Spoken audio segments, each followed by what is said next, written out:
Why do I feel like this is a gotcha? No, it's not a gotcha. There's some. I'll bring a different mix into it. Hey, it's Mark Reed. What's up, my friend? But I want to follow with that one. Doesn't he also say that we're descendants of Adam? He doesn't call us by the same name, though. Hey, Mark. Answer the first question. You went to the second, third. I have been summoned. Is it early there, bud? It's 8:30 a.m., right? Ptown got hold of me on Discord and is like, want to join the room like right now, and I'm like, okay, I guess, sure. Well, he's right. If you look at the screen real quick, we even made you a banner. There you go. Okay. All right. Cool. Yeah. Sorry. I've got my coffee. I'll wake up. I got my coffee. So you're talking about T-Rex on feathers? Yeah. No, that's just the thumbnail. It's clickbait to get you guys in here. Okay. I do have to make a correction, though. I said earlier that you were my second favorite Australian, but I did completely overlook Steve Irwin, so you're my third favorite Australian. Well, I could be the second favorite living Australian, because Steve Irwin kind of died, unfortunately, which was really sad, but yeah. Heroes get remembered, but legends never die. My boy Irwin's a legend. Fair enough. I'm glad his family's doing well, though. Like they're Australia Zoo's doing well. They're doing well, which is nice. It's just a bit of a tragedy. That's all. I'm excited to see Ptown, Adam, and Mark Reed in the same stream. Uh-oh. That's the potential for a good conversation. Well, Ptown, I'm a fan of Ptown. Ptown's, I think he's a good guy. So a lot of people have really negative opinions of Ptown, but I don't. I like Ptown. I've never said anything disparaging about Ptown. From where in the atheist that don't like me? From where in the atheist community do you two know each other? I interviewed Ptown like ages, really early on in my channel, actually. Did a couple of interviews. Jumpstart that. Where did I run into you? It's almost been a year. We're coming up on maybe? Amy's, I think. I started talking to atheists online about 10 months ago. And then I reached out to you first. Mm-hmm.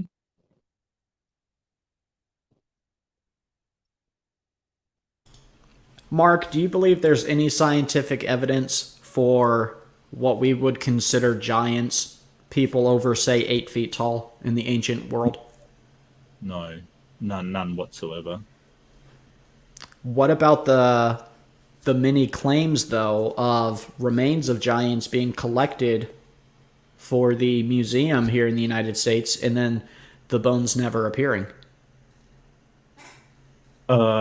Is that the one where giants, like, they were taken out? Because a paper ran an article that was like that the Museum of Natural History, I think it was, destroyed all of the giant bones, kind of thing. But the problem was that the paper was sort of like the Onion kind of stuff. It was a joke paper, but unfortunately people took it as sort of serious and sort of spread it around. I mean, I can probably find it if you want, but I've done a fact check on that, and there's no actual. If you look into it, it was run as a joke rather than something serious originally. I mean, if it was just the one claim, I would say, hey, sure, let's brush it off. But there have been so many claims just here in the North United States. Stephen, did you define giant as just being over 8 feet tall? Because don't we have people like that just right now? Well, that's true. We do now. But if you're looking back, say, 4,000 years ago, we'll say average height's about 4'5" to 5 feet. 8 foot tall is still going to be massive, right? In comparison. Does it say how tall the Nephilim supposedly were? I've heard calculations that Goliath reached 12 feet tall. I've never found that in the text, or I can't recall finding that in the text, but that is the Christian tradition. Because one verse it says that they look like grasshoppers or something like that. There's like 3 references to Nephilim in the Bible. I think in Numbers or something, it says that they look like grasshoppers to So them. that's when they enter into the promised land. They send scouts, and the scouts of the children of Israel come back and tell Moses, or tell the children of Israel, that there are giants in the land that tower them so that they look like grasshoppers. But also, they bring back grape clusters, and the grape clusters are even so massive that it takes a team of men to carry the grape clusters back. So really, I'd like to ask why a museum would destroy ancient sort of large human bones, like why that would be the case. Well, I think for one reason, it would add validity to the scriptures, and I don't believe the atheist community would know quite where to put them in the history of mankind. Well, I mean, not all museum curators and people involved in museums are atheists. I think that's sort of a wild mischaracterization. In fact, not everybody involved in science, paleontology in general, are atheists. I'm sure there are sort of Christian paleontologists and especially human paleontologists. You're probably right, Homo. Mark. Atheist may have been the wrong word. I'll say evolutionists. People who ascribe to the evolution theory. Well, it seems like a very large conspiracy theory, and I don't think that a sort of an overly large hominid species would necessarily sort of be a problem for evolution. Depends how large you're talking about here. I know that Neanderthal was, slightly larger than, say, for instance, Cro-Magnon, which was sort of a contemporary kind of, or Homo, the Devanosians. I can't remember the actual, sort of title for it, but they were slightly larger and heavier set kind of thing. But sort of compared to modern day Homo sapiens, that they weren't really like what you would consider a giant as such. So if you're talking about 8 feet tall, I don't see any claims that they've been found, even though sort of religious people have been searching. I see claims that they've been found and then destroyed. Whenever you fact check them and actually go into them, there's not a lot of evidence for that, just sort of some conspiracy theories. So really, I'd sort of be asking, like, why would they? I don't see why they would destroy something that could possibly be explained under evolution. I'm not quite sure why. Well, how would evolution explain that, though? I mean, if you evolution did explain find it? a whole Yeah. village of prehistoric giants, how would you fit them into the timeline? Well, they would have to be sort of an offshoot of the sort of lineage of Homo sapiens, right? They couldn't be sort of alongside Homo sapiens because we just don't grow that big. So it would have to be an offshoot in some way. And depending on the numbers, yeah, there's offshoots of Homo sapiens all over the place. So if they split early enough, and had enough diverse features, then yeah, you could explain them. If it was the case that they're exactly the same as humans, then yeah, you'd have a bit of a problem, except for size. Because, Well, here's the issue with that, though, Mark, is there are several different Native American tribes that they have found caves with writings about giants.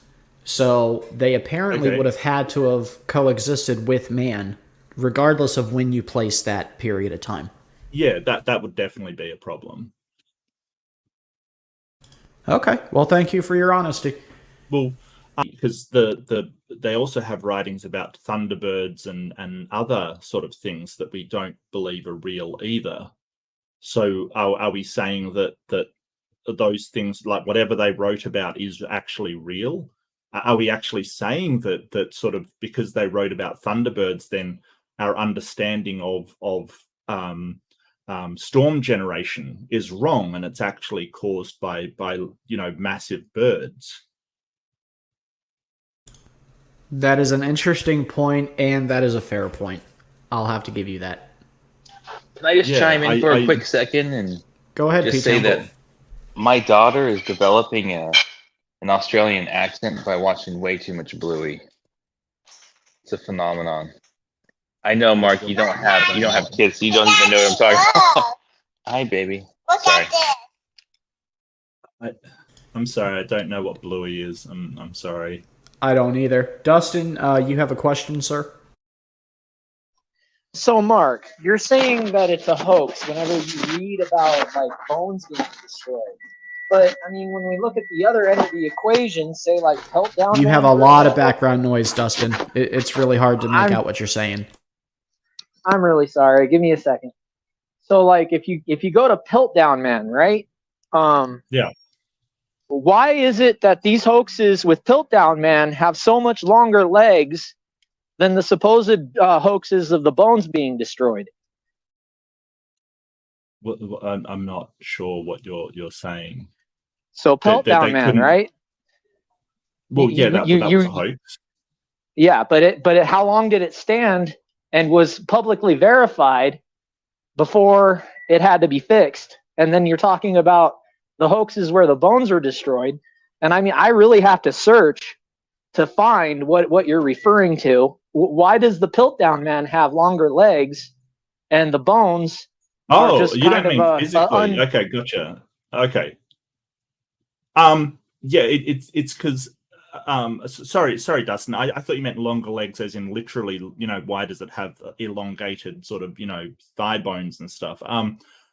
I do apologize. Yeah, so why does it last longer is what you're saying? Yes, I'm kind of curious. Yeah.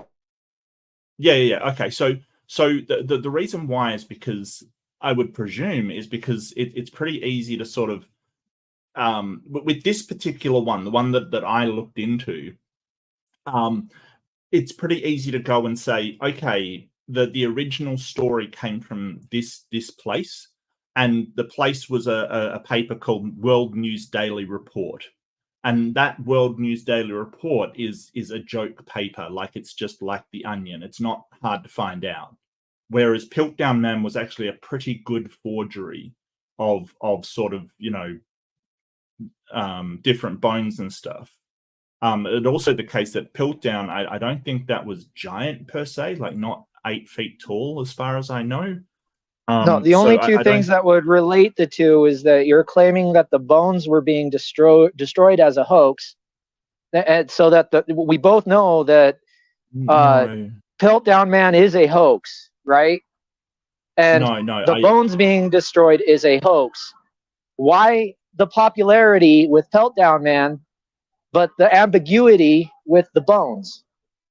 No, I'm not saying the bones being destroyed is a hoax. It's a fake story. Like a hoax is where you actually generate evidence to fool people. You go and you make something in order to fool people into the truth. This wasn't what happened. It was basically the giant bones kind of thing, that the Smithsonian's destroying giant bones was literally a fake story meant as humor. It wasn't a hoax.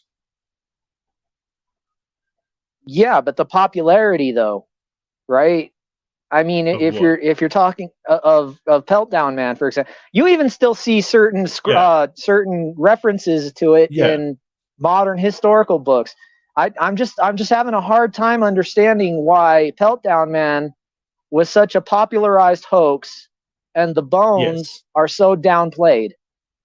Well, there was no bones for a start. That's the whole point. Like, there wasn't any bones being put on display, shown to anybody. It was just a conspiracy story that the Smithsonian destroyed the bones of giants. Number two, the original intent of that article wasn't to fool people. Whereas Ptown, they were trying to forge it and make it look real. So the reason why Ptown had longer legs, if you will, is because that was an intentional, very well done forgery. Whereas the one that you're talking about appears to be a rumor that descended from a joke article that was put on a paper that sort of did joke articles. Okay, I guess we're not going to see eye to eye on this, but yeah, no, I understand what you're saying. I just kind of wanted you to maybe look at it from my perspective. Okay, yeah, no, I get what you're saying, that one of them, the Ptown land took ages to falsify, and it did. It was multiple years. I think it was about 5 years to falsify. Although some paleontologists were calling it a hoax off the bat. It did take a while for us to be sure that it was a hoax. Absolutely, no, I get what you're saying. Whereas, sort of, so it's the problem is that if we treat all conspiracy theories as true, that sort of, you know, museums are doing this or the government's doing that or whatever, what have you, you quickly get into believing in things without sufficient evidence to warrant them. And the case of the Smithsonian destroying bones, we're kind of very certain where that came from. And it came from the World News Daily Report, which is it's a fake news website. It's a satirical news website. Can I ask you a question, Mark? Well, actually, it's about 3 questions, but they're short questions. Okay, so take the example of the flood. Christianity, it's not the only religion from around the world to acknowledge a worldwide flood, or at least a sequence of local floods, right? There are all types of religions that confirm that. So we could probably safely say at some point in history, there was either a global flood or a series of local floods. Would you say that's fair? No, definitely not. No. Really? Yeah, the problem is that I mean, a lot of cultures do have stories about floods. That's the thing. There are cultures that have stories about big floods, and they're very notable, like the Chinese, for instance, with the Yang Gilgamesh too. Flooding. Well, sure, but that is the same area, and I would sort of, with the parallels between the Atrahasis epic of Gilgamesh and the Bible, I would say one is based off the other. There's too many parallels to it not to be. The thing is that you have societies which didn't record this flood at all and went straight through the flood with no problems whatsoever. The Japanese, for instance, went straight through without recording a flood, didn't have a problem with it. Their society progressed from sort of Paleolithic to sort of Iron Age without having any disturbance whatsoever, and we can see that in the archaeological record. And it's interesting to note that the Yang River flood that you're talking about, is it the Yellow River flood? Yellow River it is. That was apparently solved by one of their heroes who turned the river aside and saved all these villages and stuff. That didn't actually happen over the entire world. What we would expect to see with a global flood is that there should be a complete disturbance in the societies all over the world, not just in one place, but everywhere. We don't see that, unfortunately. Well, that sort of derails my next question then. I thought you would acknowledge, to be honest, that if like 19 different civilizations claimed there was a global flood, that there was possibly a at least large-scale flood, either locally all around the world simultaneously or a worldwide global flood. But you don't concede to that, and that's fine. My related point was that giants are mentioned in Norse mythology, Greek mythology, Hindu mythology, Christianity, and a whole slew of other religions and ancient peoples. Yeah. I mean, don't you think that offers some sort of credibility that we should look into honestly? Well, that's true, but fairies are mentioned in a whole bunch of other of civilizations. They're mentioned in Germanic. They're mentioned in sort of forest spirits are mentioned in Native American mythology. Christianity mentions them too. We call them demons. Yeah. Okay. Well, I'm not sure why I would think that fairies actually exist. I don't think that's a very sort of. I don't see any evidence that is actually the case. There's a lot of these things that are mentioned in a lot of different mythologies. It seems to be that we that humans sort of make these stories, and these stories, because we're all humans, seem to have sort of consistent basis for them. For instance, I think the Greek one is the only one that mentions the Cyclops, the one-eyed giant kind of thing. We think that is the case, or it has been postulated, I should say, because it's not really certain, but it's been postulated that the case that they found an elephant skull that looks like a skull with one eye, but that's actually the nasal cavity. So they may have been mistaken on that. And that is a good point, that people could have found bones that were incredibly large. Like if you find a femur and it's incredibly larger than any animal you've ever seen, you could say, hey, that's the bones of giants. In fact, I think Norse mythology has the world being made out of Ymir, the ice giant. Like, so how much credibility are we going to give these giants? Is the world made of an ice giant? I don't think so. But in order to sort of accept these, you've got to reject certain parts of them. And so we're sort of saying, well, why aren't you being critical of the things that agree with your doctrine?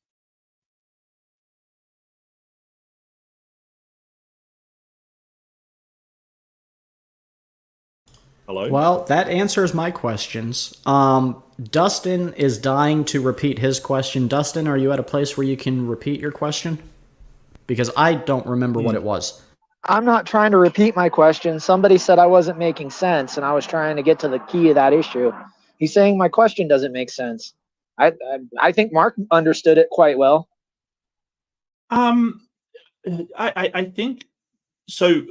It makes sense. There's a couple there. I think it was completely lucid, and just sort of as a question, it's fine. Sort of. So why did Piltdown Man have such a greater length of time that it fooled us than destruction of bones in the Smithsonian? And I think it just comes down to the evidence for both of them. I don't think it's a question that's particularly doesn't make sense. It just is. It's a good question. Why is one sort of sit at the forefront of the human civilizations and the other one is sort of dismissed out of hand? I think it's a fair question. And I think that comes down to the amount of evidence for both. While the evidence for the Piltdown was a very good forgery by somebody that knew what they were doing, the evidence is the other one is either a story or just a series of rumors that have been around.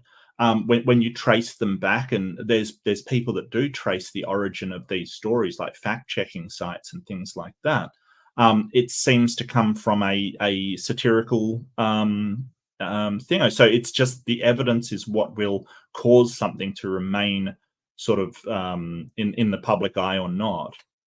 That's so about you don't all. think that the ire and prestige of a professor claiming that this is the way it is didn't have anything to do with that? The ire and prestige, I'm not sure what you mean by that. So if I was, say I was one of your college professors, would you accept my grade that I put on your paper if you say you feel like you deserve a better grade, or would you just live with the grade that I marked it on? Oh, I've certainly gone to lecturers before and said, hey, I feel like I deserve a better grade, and here's why. That's entirely reasonable. Well, okay, but I'm talking about like the mass majority. Like if you're average Joe on the street, right, and you're hearing Mr. Prestigious Professor being acknowledged and announced before he makes his pronouncements, that kind of puts a little bit of a weight towards what this man is saying, whether or not he's right.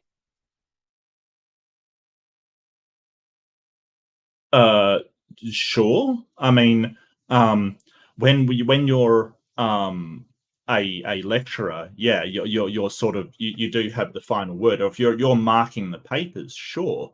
I think that you're sort of making the mistake that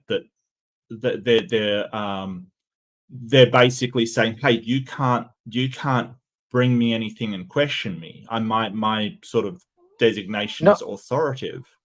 No. That's not where I'm going with that. Okay, sorry. No, I'm not saying that you say somebody who has the intelligence, say another professor, could come and challenge those ideas. But if I am average Joe, well, okay, but they're not going to listen to me. If I come up into a professor's office and I say you're wrong for XYZ reasons, they're going to laugh me out of the office.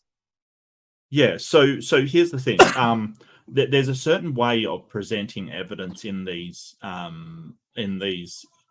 academia, right? There's a certain way we go about saying, hey, this is how we challenge an idea that's been established in academia. It will involve papers and peer review and all of the processes that we have to sort of make sure that wrong information, like the Ptown man, isn't put into the public sphere as truth. Mark, could I ask you a fair question? If I was to show you actual evidence of giants, would you at least consider the possibility? Oh, sure. Yeah, absolutely. Can I share my screen with you? Sure. Let me see here. Okay, are you able to see this? Yeah. Okay, so this is a finger bone that was found in the Middle East, and I got to hold this in my hand. It's an actual finger bone. Can you imagine how big that person would have had to be? This is another one that I was able to hold. This is a smaller finger bone, but still massively larger than a full-size woman's finger. But this one is the most impressive. This is a toe bone. How large do you think this person would have to be for this to be a bone in the toe? Well, hold on. How do you know it was from a person? Well, they've had it tested by scientists. That toe bone, I have to question that one. Well, did they sort of publish anything on it? This is from the Ron Wyatt collection. And 3 different scientists tested it and confirmed its authenticity. Right? Like if I was Ron Wyatt. But refused to publish it. Well, the problem with Ron Wyatt is he's claimed to have made many discoveries over the years that haven't actually been true. The problem with what you said, though, is I've held the claims in my hand. What do you do with the fact, even the finger bone? That is a human finger bone. Has anybody sort of, have you published anything on it? Has anybody from sort of... A lot has been published on Ron Wyatt. Yeah, Ron Wyatt, he claimed to find the Ark, and it turned out to be a limonite deposit. He claimed to do a lot of things. The Noah's Ark site is not a limonite deposit. That's been disproven multiple times now. Even the Turkish government recognizes it as Noah's Ark. Yeah. Look who made it in the room. Hey, how's it going, Jeremiah? They don't actually do that. Like the University of California sent people over there, and it is most definitely not a natural rock outcropping, not petrified wood. That has been disproven multiple times now. What put it there then? If I How did it get there? Real quick, there is I can find the paper. On Scholarly. Please do on that one. I want to see. Yeah, sure. I'm sorry. On Scholarly, you can actually Google, because we have to use Scholarly for any of our college coursework. It's one of the few accepted platforms.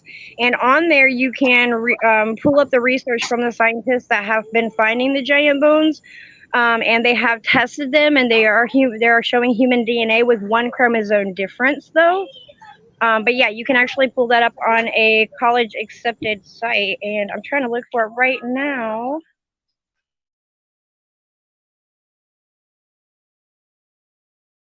So what was the argument that humans can't be large? That was the argument? Can't be large people? No, the argument is about the difference in rumors, for example, why certain rumors have longer legs than others, and the pronouncement of evidence and whether or not it's taken seriously.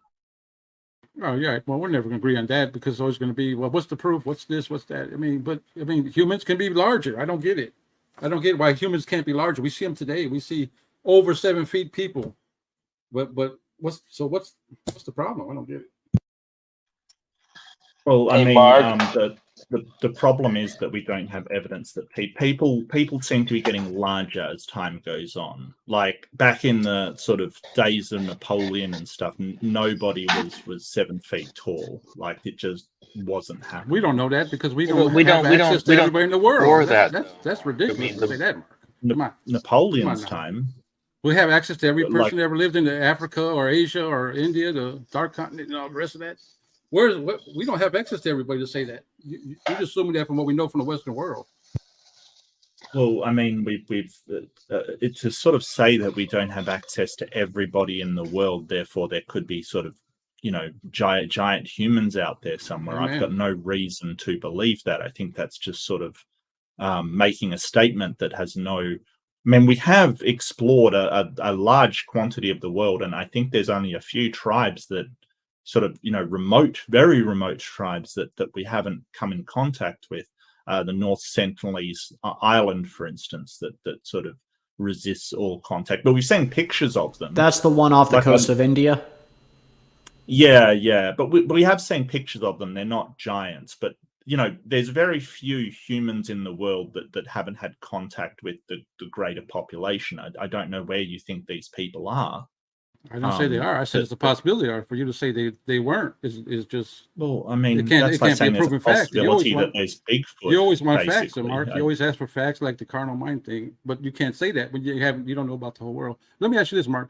Do you believe that there is evidence of larger animals and insects in the fossil record in the past? So let's go back a bit, Stump, because you sort of said I asked for facts because I've got a carnal mind, and I don't know why this would be a problem. Sort of so the whole idea that I have to see something other than facts seems to be baffling to me. Why would I pay attention to, or at least give the credibility I would a fact to rumors and speculation and sort of religious doctrine? I mean, if something's a fact, doesn't that hold?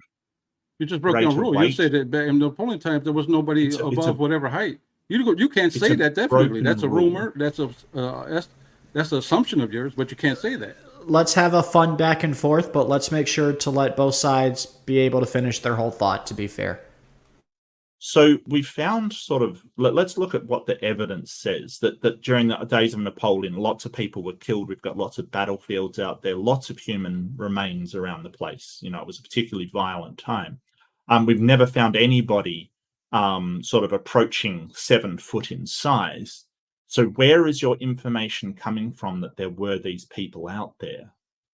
I never said that word. That doesn't go against the Bible. You're eliminating you just estimate. You're making an assumption there wasn't, but you couldn't possibly know that. That's like saying all people believe in God, but you couldn't possibly know that because you don't know all people. What's that, Adam? Mark, are you saying that prior to this, 1800s or 1700s, no one was taller than 7 feet? Because that seems like a bizarre claim to me. Well, I think that there would be sort of an anomaly that humans are definitely growing larger, that sort of, I mean, we get people nowadays that sort of are I think the tallest was 11 feet in size, but he had all kinds of health problems and kind of died. We're sort of not talking about people with sort of growth disorders or anything like that. We're talking about a sort of a population curve where a significant amount of the population is above 6 feet. So you mean like an entire population is what you see? Well, I mean, it doesn't have to be an entire population, but gigantism is like, you agree that gigantism is a real thing today, and yes, no doubt existed more than 100 years ago. Yes. And that's someone over 8 feet or something is gigantism. Well, or 7 feet. I would. Well, Adam, let me finish. So I wouldn't say gigantism would be included in that because that isn't sort of part of the normal population. That's definitely a disorder kind of thing. It's not the normal human. Is that a recessive gene, Mark? Gigantism? What? Yeah. But being taller than your parents is a dominant gene. Like, you are 3/4 likely to be taller than your parents. And we've got the statistics about that to say, hey, yes, that is the case. Being taller than your parents is a dominant gene. So you're saying you don't believe there was a population of giants? No, I don't think there was a population of giants. And I don't think that a while ago, when you look at the heights of people, as long as we're measuring them, they have gone, like the bell curve, if you will, of people has shifted up rather than down. And that is due to the genetics of sort of height. I mean, who here is taller than their parents? I know I was. I am, so that's fair. I think a question that would arise would be, well, first of all, that opens up a whole bunch of more doorways. Okay, recessive gene. Go ahead, Adam. No, I was going to say, because I wasn't 100% clear from Mark. Mark, are you saying that you don't believe that there are any individuals with gigantism prior to a certain time, or you think that you're saying I think that myths of an entire population? Yeah, no, I'm sort of discounting people with gigantism from the normal population, because we're not talking about somebody with a growth, a genetic illness that makes them grow to a very large height. We're talking about fixed morphologies in the human genome. Okay. So I don't think sort of including people with gigantism. Just like if I said, hey, if during Napoleon's time people grew between 4 foot something to 6 foot maximum, that was the bell curve for normal human distribution. I don't think I would be including sort of people with dwarfism in that, for instance. Like it is an anomaly. You said, though, it's common for us to be taller than our parents, though, correct? And I agree with you because I'm taller than both of my parents. So my question is, 2,000 years ago, if you have someone who's 8 foot tall, he's the only 8 foot tall dude in the village. In 6 villages over, there's an 8 foot tall woman, and they have a child. Wouldn't that child then be 8'2", 8'3"? Cool. Well, I mean, yeah, 3/4 chance, yeah, because it's a dominant gene, yeah. I mean, then I see the possibility of a whole tribe of giants being very realistic. Also, if we're just going by a skeleton, how do we know if it's just an individual with a condition, or if, you know what I mean? How would you rule that out? Yeah, so that's an interesting question. Usually there's some markers on bone growth to show that somebody had gigantism. Their bones grow in certain ways that are sort of have stress fractures and a lot of problems with them. We know this because we've studied the bones of people that do have gigantism. Also, the calcium and density. I think, I'm not sure if that's one of the markers. Could well be, but they do have markers to show when a person does have gigantism in the past. Yeah. Do you think that there's anything, Mark, in principle that is like absurd about? I mean, to me, if there was a population of humans that were all 9 feet tall, there's nothing bizarre or crazy. Like, there's nothing like supernatural about that. But do you think that there's something about that just defies our understanding of science, or do you just particularly don't see any evidence for believing in it? Oh, I don't see any evidence for believing in it. Okay, and sort of the evidence that has been presented has been things like rumors or a religious conviction or things like that I don't. But what about the giant finger bone I just showed you that I held in my own hand? Yeah, I mean, it's real. It's not fake. I've held it. No, I get that. But I would have to know that that's human. So I would want sort of a paleoanthropologist to evaluate that thing, not just sort of. Can you Wyatt. Think of any other kind of species that would have an elongated fingers like that with multiple joints that match a human? What do you mean by match a human? Well, joints in a finger that are elongated, not hunched over like an ape. I mean, it's definitely lots of animals fingers have jointed finger bones. That's not unusual in the slightest. Any of them that match this description? Well, I mean, match the description. I'm not sure what you're like. Sort of, so the Would morphology look like this. of Yeah. animals are generally all the same. Even whales have finger bones in their flippers, and it's sort of without expertise, it's very hard to tell the difference between a finger bone from a whale and a finger bone. Would it change your mind at all if I told you that this was found in an ancient grave site? Like a human grave site? Can you show the picture again, Wyatt? Yeah, absolutely. Because I mean, it definitely looks. If you just see it at first, looks like a human finger, right? Like, I mean, it's without a question. But I understand what you're saying. That's a problem because we don't just look at things and say, "Well, it looks like a human finger." We'll categorize it as a human finger, kind of thing. Yeah, I would definitely want a paleo sort of a paleontologist or a paleoanthropologist to look at that. And the same thing for this one? Well, yeah, obviously, yeah. I mean, I don't know how to look at something and say that is a human bone. That's the whole point about some of these discoveries, like Ptown, man. You can be very, very easily fooled. Because if you don't have the training, and even if you do have the training, sometimes forgeries and sort of other things can completely fool you. I don't know how, like if I put a finger bone from a whale and a finger bone from some other animal, could you tell them apart? Like if I put a finger bone from a whale and a finger bone from a elephant, could you tell them apart? I think if I dug the bone up in an elephant graveyard, I could safely say that this is more likely an elephant bone than a whale bone. Would you concede to that point? And this bone was found in a human grave. So I think that analogy lines up beautifully. Like I get what you're saying, but what have you actually taken this to paleoanthropologists and got them to evaluate it? And if not, why not? It has been evaluated by 3 different paleontologists who've confirmed that it's human, but they will not come forward because of fear of scrutiny. Why not? I mean, this would be an incredible discovery. This would be a really incredible discovery. Right, because all the other times that people have claimed to found this discovery, it was welcomed with open arms.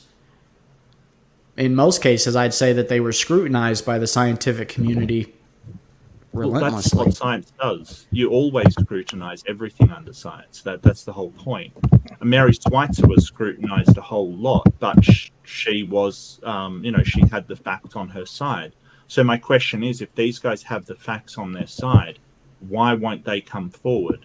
Is it because they fear scrutiny? If you really did believe that any time the bones of giants were sent in to be scientifically evaluated, they ended up disappearing, and you did in fact believe that you had authentic giant bones in your possession, do you really believe, without a bias, that you would have no issue sending them in to be evaluated and trust that they come back to you? Yeah, I would have no issue with that at all. Really? I don't know why. If you've got the truth on your side, what have you got to fear? Do you think that the churches aren't waiting for exactly this thing to back up their claims? Do you think that there's nobody who is a believer in Christianity that could do the evaluation for you?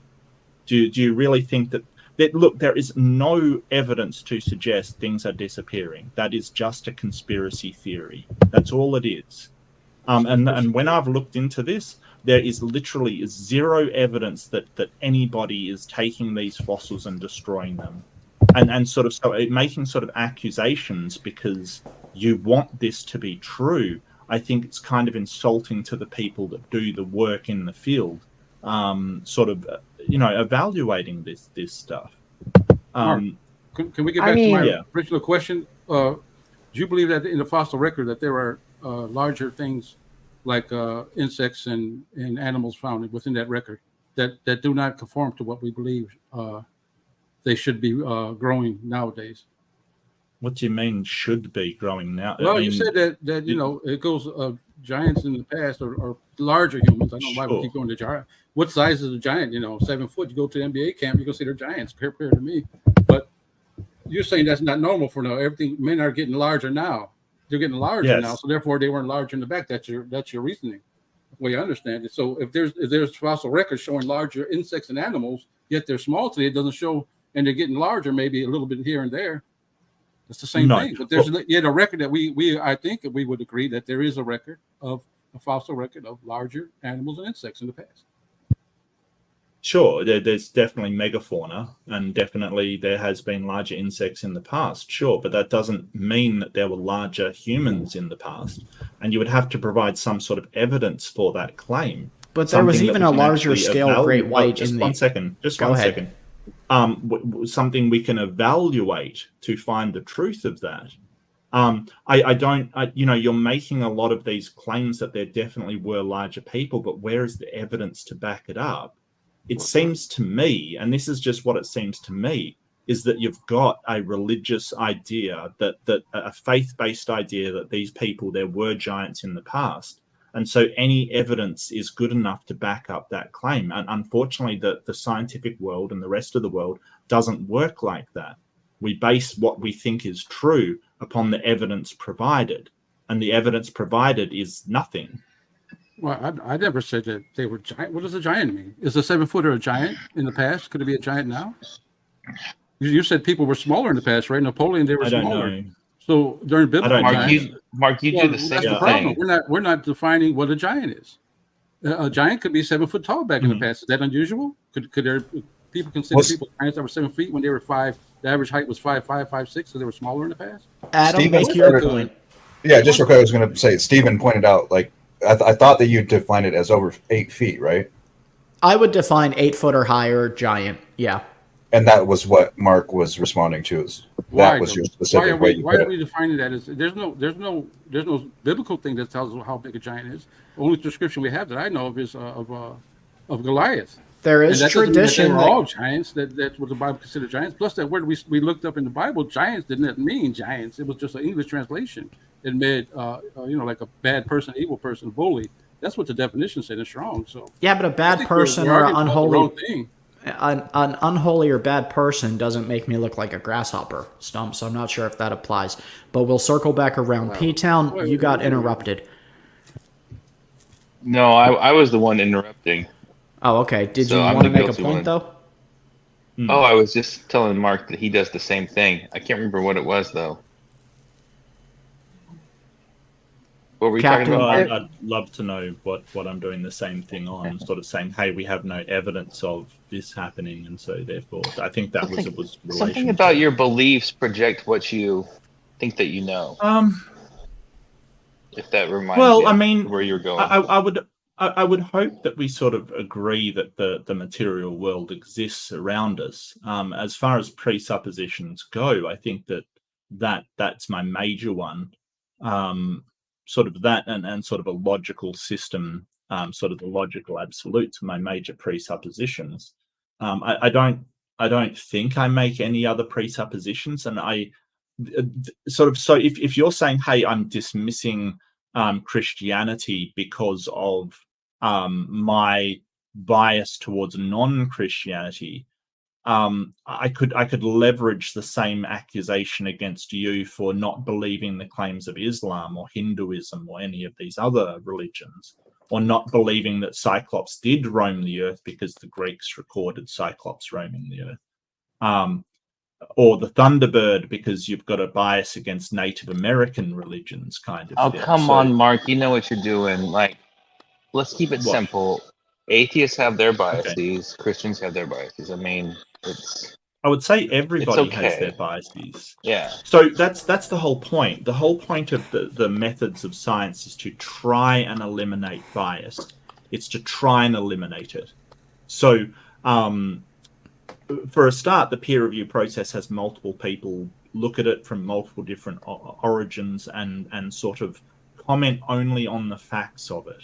Comment only on sort of replicating what they've done. So that's what we're trying to do with science. We're trying to eliminate bias. science isn't an atheist thing. It's just a thing that seems to be a good method for finding out what's real and what isn't real.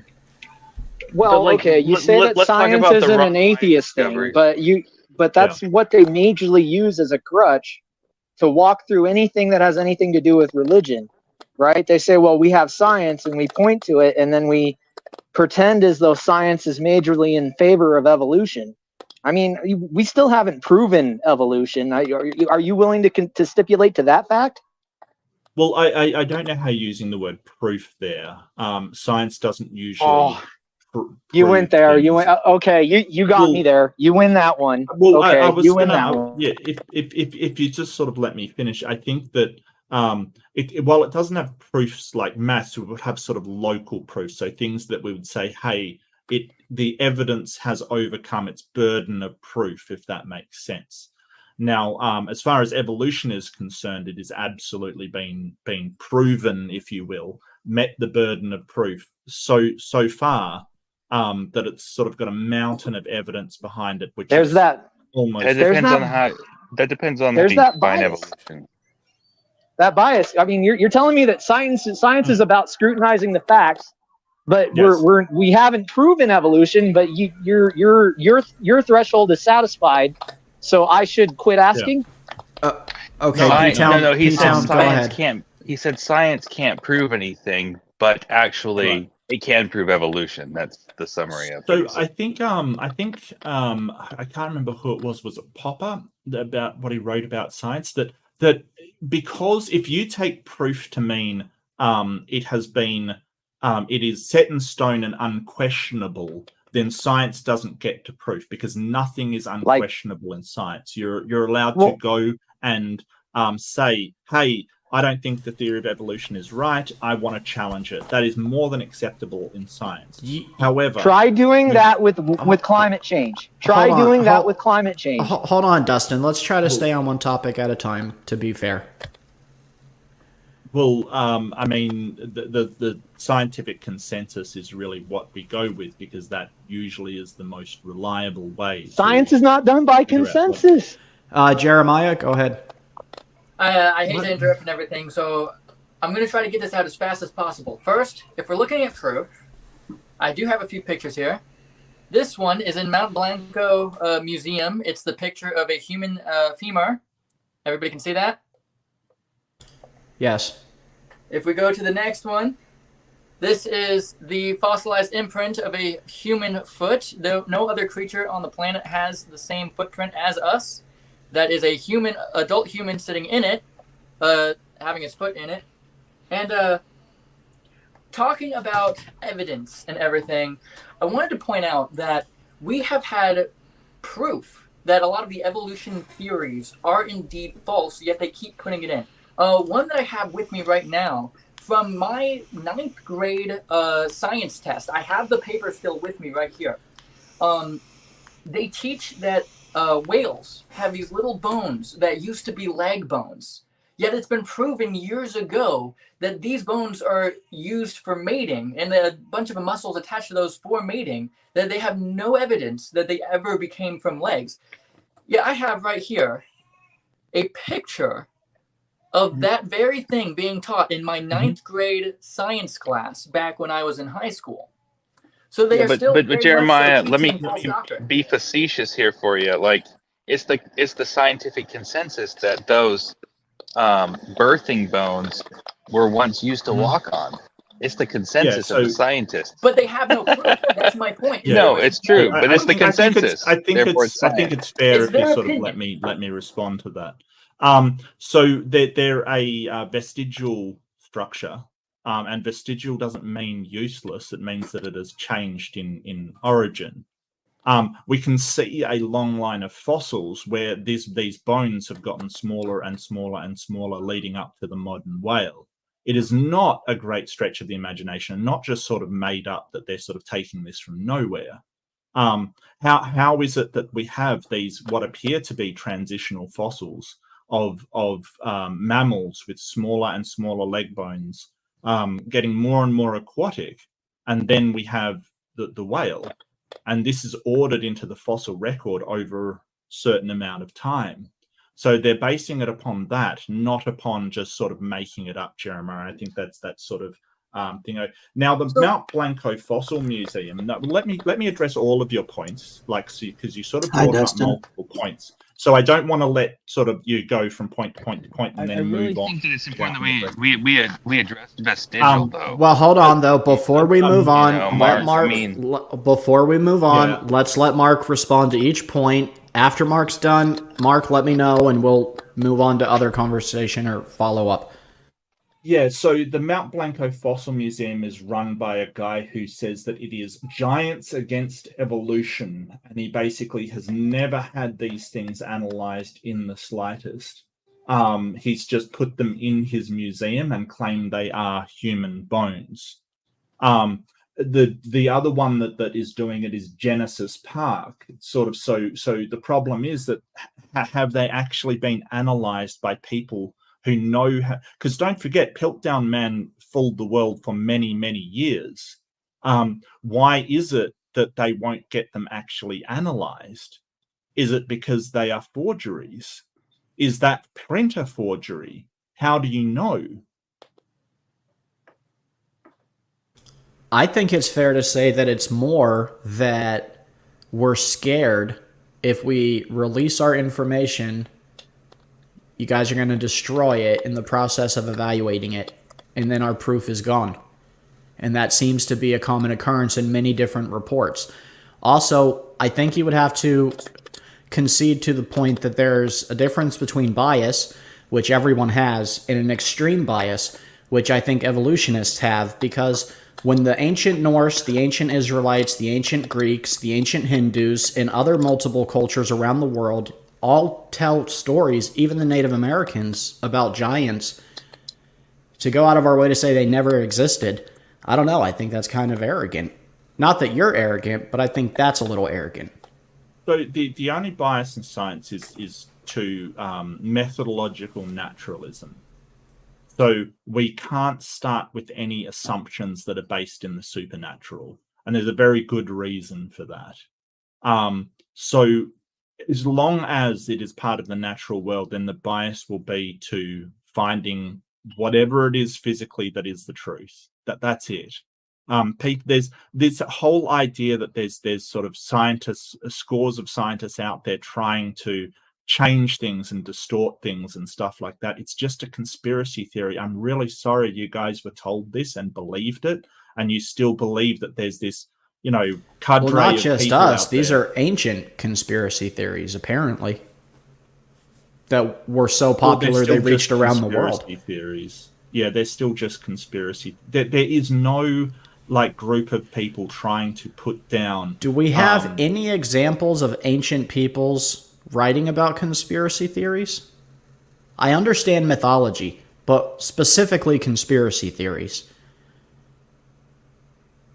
Well, I'm not 100% sure. I don't know of any sort of writings about paleoanthropologists in particular. I know that sort of there's a lot of mythological sort of writings about things. I'm not sure what you're referring to.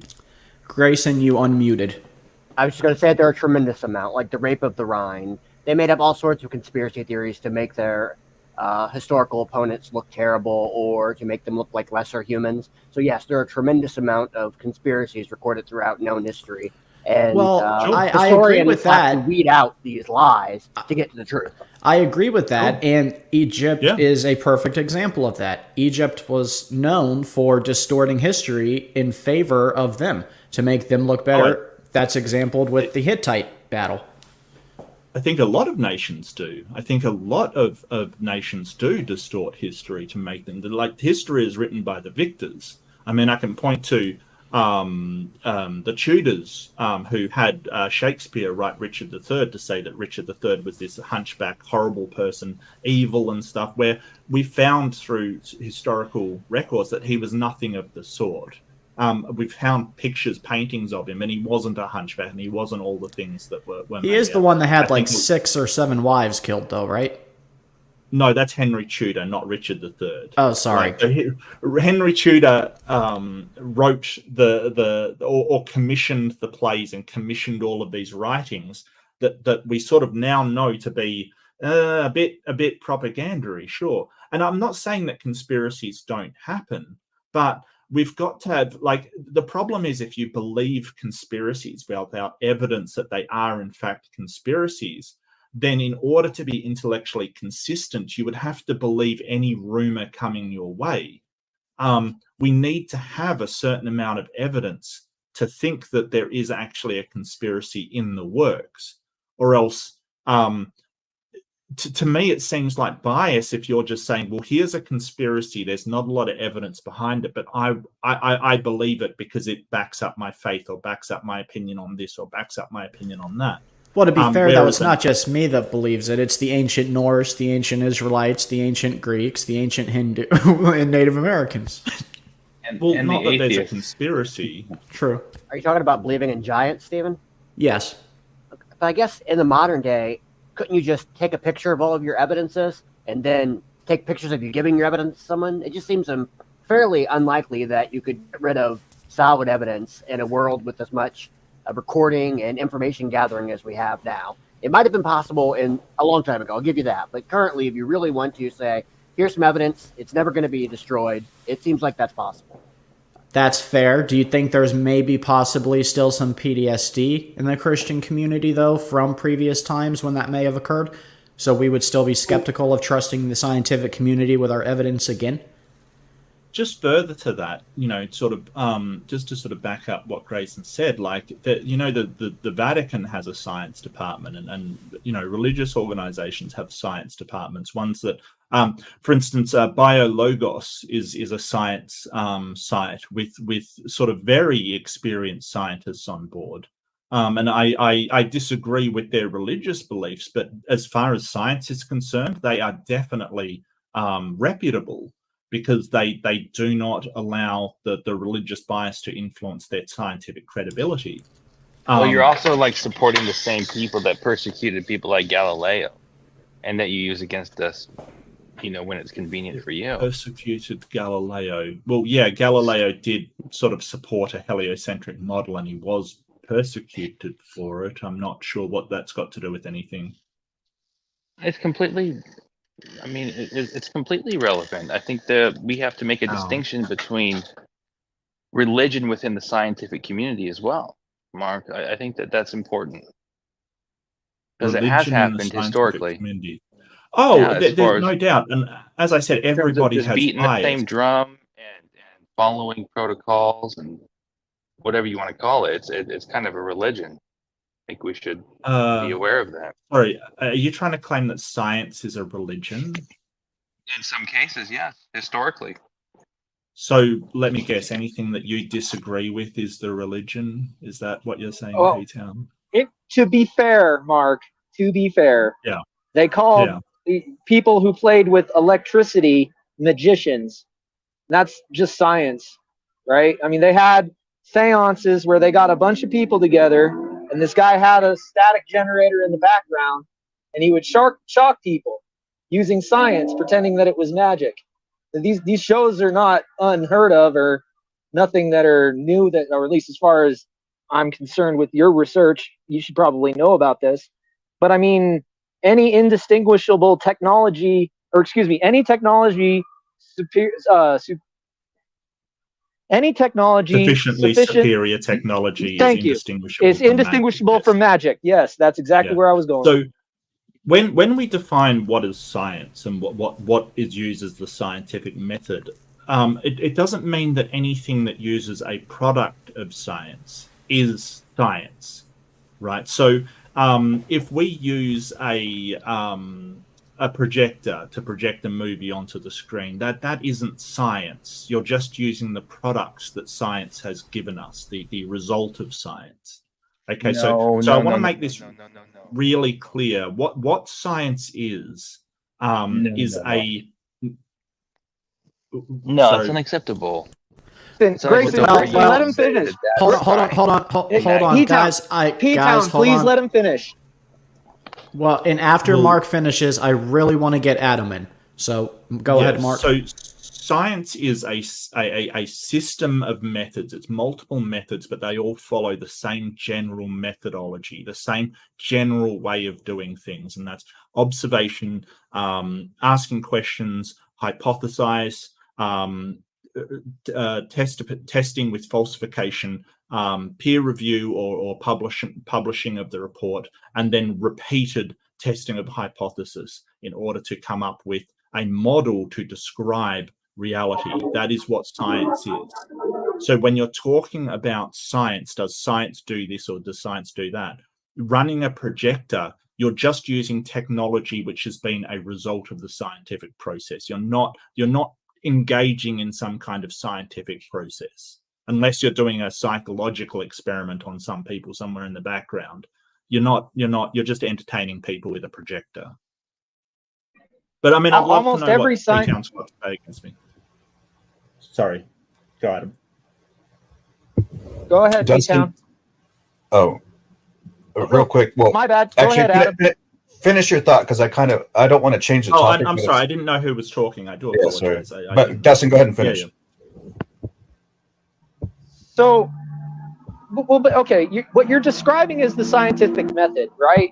Okay, and that's how someone would get to a point sufficient where their understanding is superior to anyone else around them. So at that point, if you are a seeker of truth and you have this truth that you have learned through science, is that not a form of religion that you are trying to spread the truth to other people? No.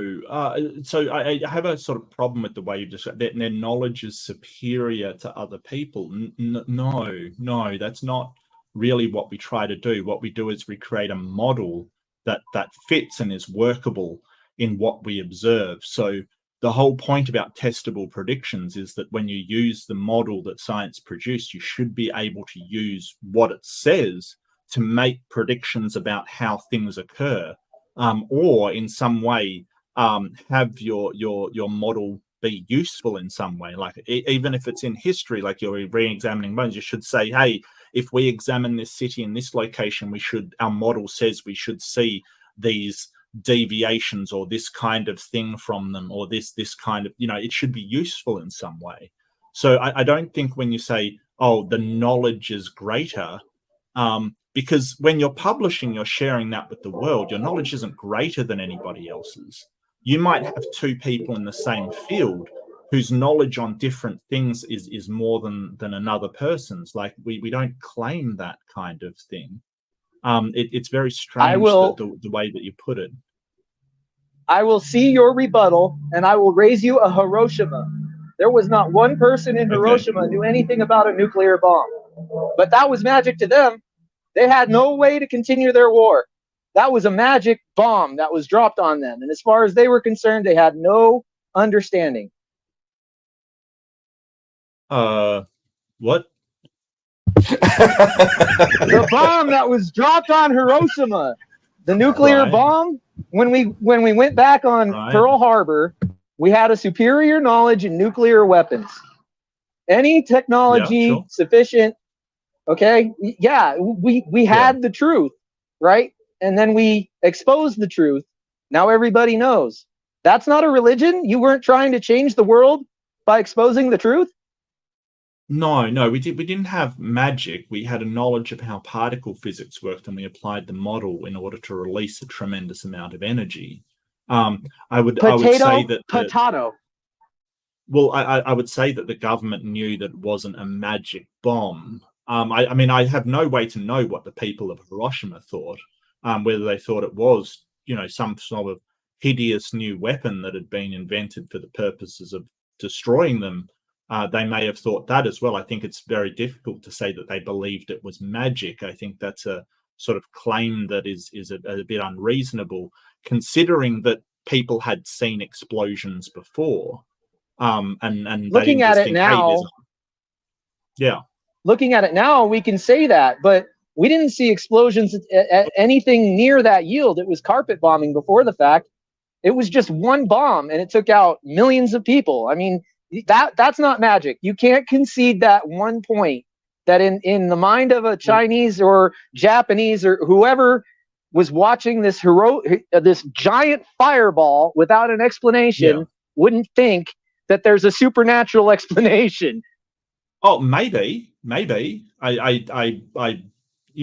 think that's reasonable. That certainly some people thought it was magic. I think that's reasonable. I don't know how you know that all of them thought it was magic. But what I didn't say all of them. Okay. All right. Well, I'm let's not go sure ahead where and this point is going. I'm completely lost. I do want to go ahead and get Adam in, though. Adam's been waiting for quite a while, as well as Jeremiah and Grayson. Okay, cool. And I just thought that was really funny. Like Mark's reaction, like, oh, what? So I'm sorry, I'm not trying to be rude. I didn't think you were being rude. I don't get why because some people thought it was magic, then it's a religion. Right, I didn't get that either. Dustin, I'm sorry. I'm not trying to be mean or anything like that. I just don't get the connect there. Does he think religions have So monopoly on magic? Just if I can have 1 second, I'll try and draw this thread one more time. Okay. Can we save it? Can we save it, and Dustin, and make it around, because a lot of people want to talk. So maybe we can bring it back to magic bombs. But I wanted to ask Mark about the philosophy of science and stuff. This all relates to kind of what's been discussed, but it might sound a little off topic. Go ahead, Adam. So, and you had mentioned like Karl Popper and stuff earlier. So, and you're kind of talking about, the scientific method and stuff. So, I find it interesting that the sort of default position is to assume, like in this case, we're talking about giants, to assume that there weren't giants until there's evidence, rather than being open-minded to maybe there were or maybe there weren't. So, for example, I don't know of any evidence that there's purple turtles, but I personally would be pretty open to the idea that at some point in time, purple turtles existed, that we might find evidence of that. And I don't see any reason to have the position that I don't believe in purple turtles, rather than, maybe there were purple turtles and maybe we'll find evidence. You kind of get what I'm saying? Like, why is the default position to just assume that something can't exist or didn't exist, to assume that it didn't exist until you have evidence of it, rather than to be open-minded to maybe it did exist, or to even say, I actually do believe purple turtles existed, and I think maybe one day we'll find evidence of that. Yeah, it's because of all the evidence sort of that shows us that it didn't. So you've sort of brought out bones that haven't been verified and things like that. But if I was to go and show all of the fossils that we have of humans, across the ages and thousands of years back, sort of the overwhelming, all of them aren't giants. So the preponderance of the evidence, when we keep finding human fossils, and I might add, if you go back to the Australopithecines and things like that, they get smaller and smaller and smaller. So that the fossil record seems to bear out that humans were small and then got bigger over a long period of time, rather than that there were sort of large humans running around. I'm not saying it's impossible. I'm just saying that the preponderance of evidence says that is an unlikely scenario. And in order to sort of challenge that sort of progression of Australopithecines to sort of like Afarenses to Sediba to sort of Homo erectus, Homo habilis, that progression, we would have to see some credible evidence that there was an offshoot of humanity. Like I said, it is possible that there was an offshoot of humanity, like the Neanderthals, for instance. That was incredibly tall, but the evidence doesn't seem to lend credibility to that statement at all. And the evidence that has been presented to me, like the sort of story about the Smithsonian destroying fossils and stuff, that I know to be patently false.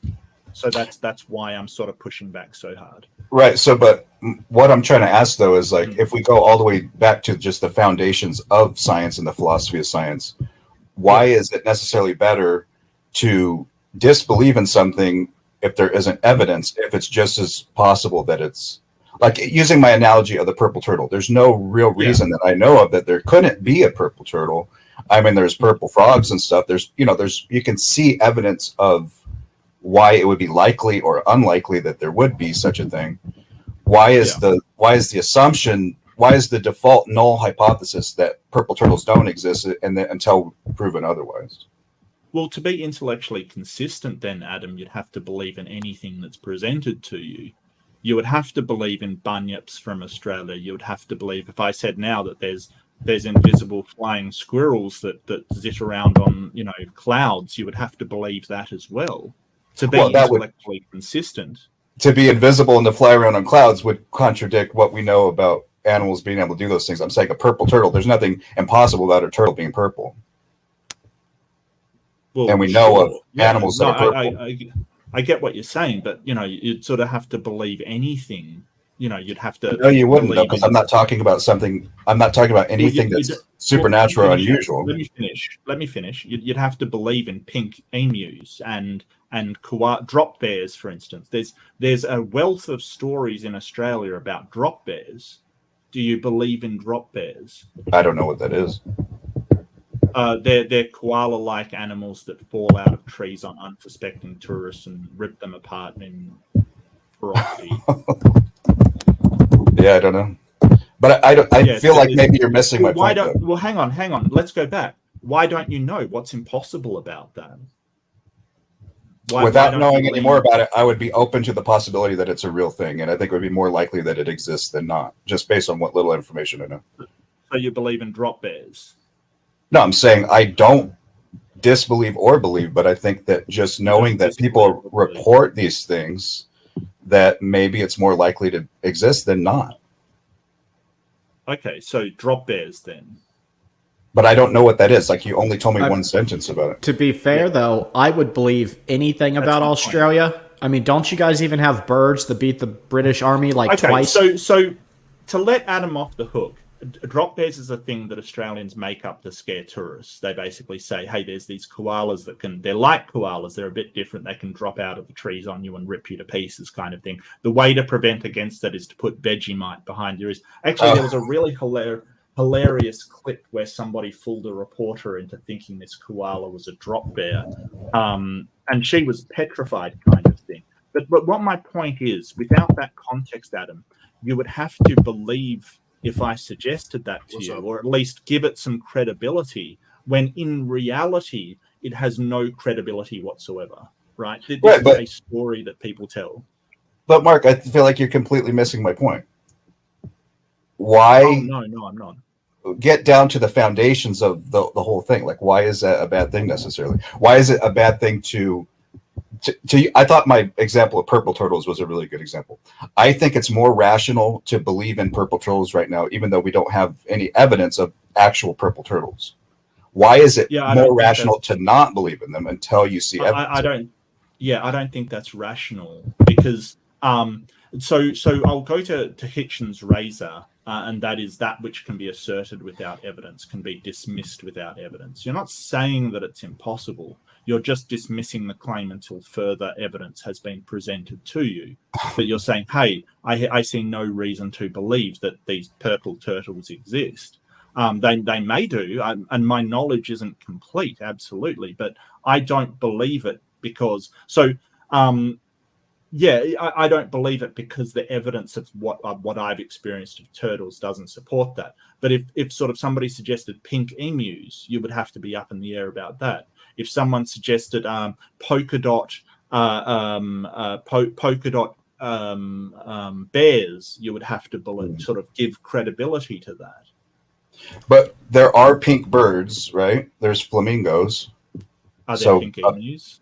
I don't know if there are pink emus. I've assumed that there's certain colors of things that don't exist, only to find out there's every color of the rainbow, carrots and, different fruit and stuff. So it's like, I don't just assume. What about polka dot bears? What about polka dot? Well, if you described like a cougar or a leopard as polka dot, then something like that might be possible. If you guys don't mind, could I go ahead and let Jeremiah ask his question, and then you guys can get back into your monologue? Mm-hmm. Or your dialogue. Go ahead, Jeremiah. You've been waiting quite a while. Did I have a question? I thought you wanted to get in on the conversation. I don't remember posting a question. Okay, what's your comment? I noticed earlier we talked about the different things I brought up, and I'm sorry for bringing up several points. So I'm going to try to keep it together this time.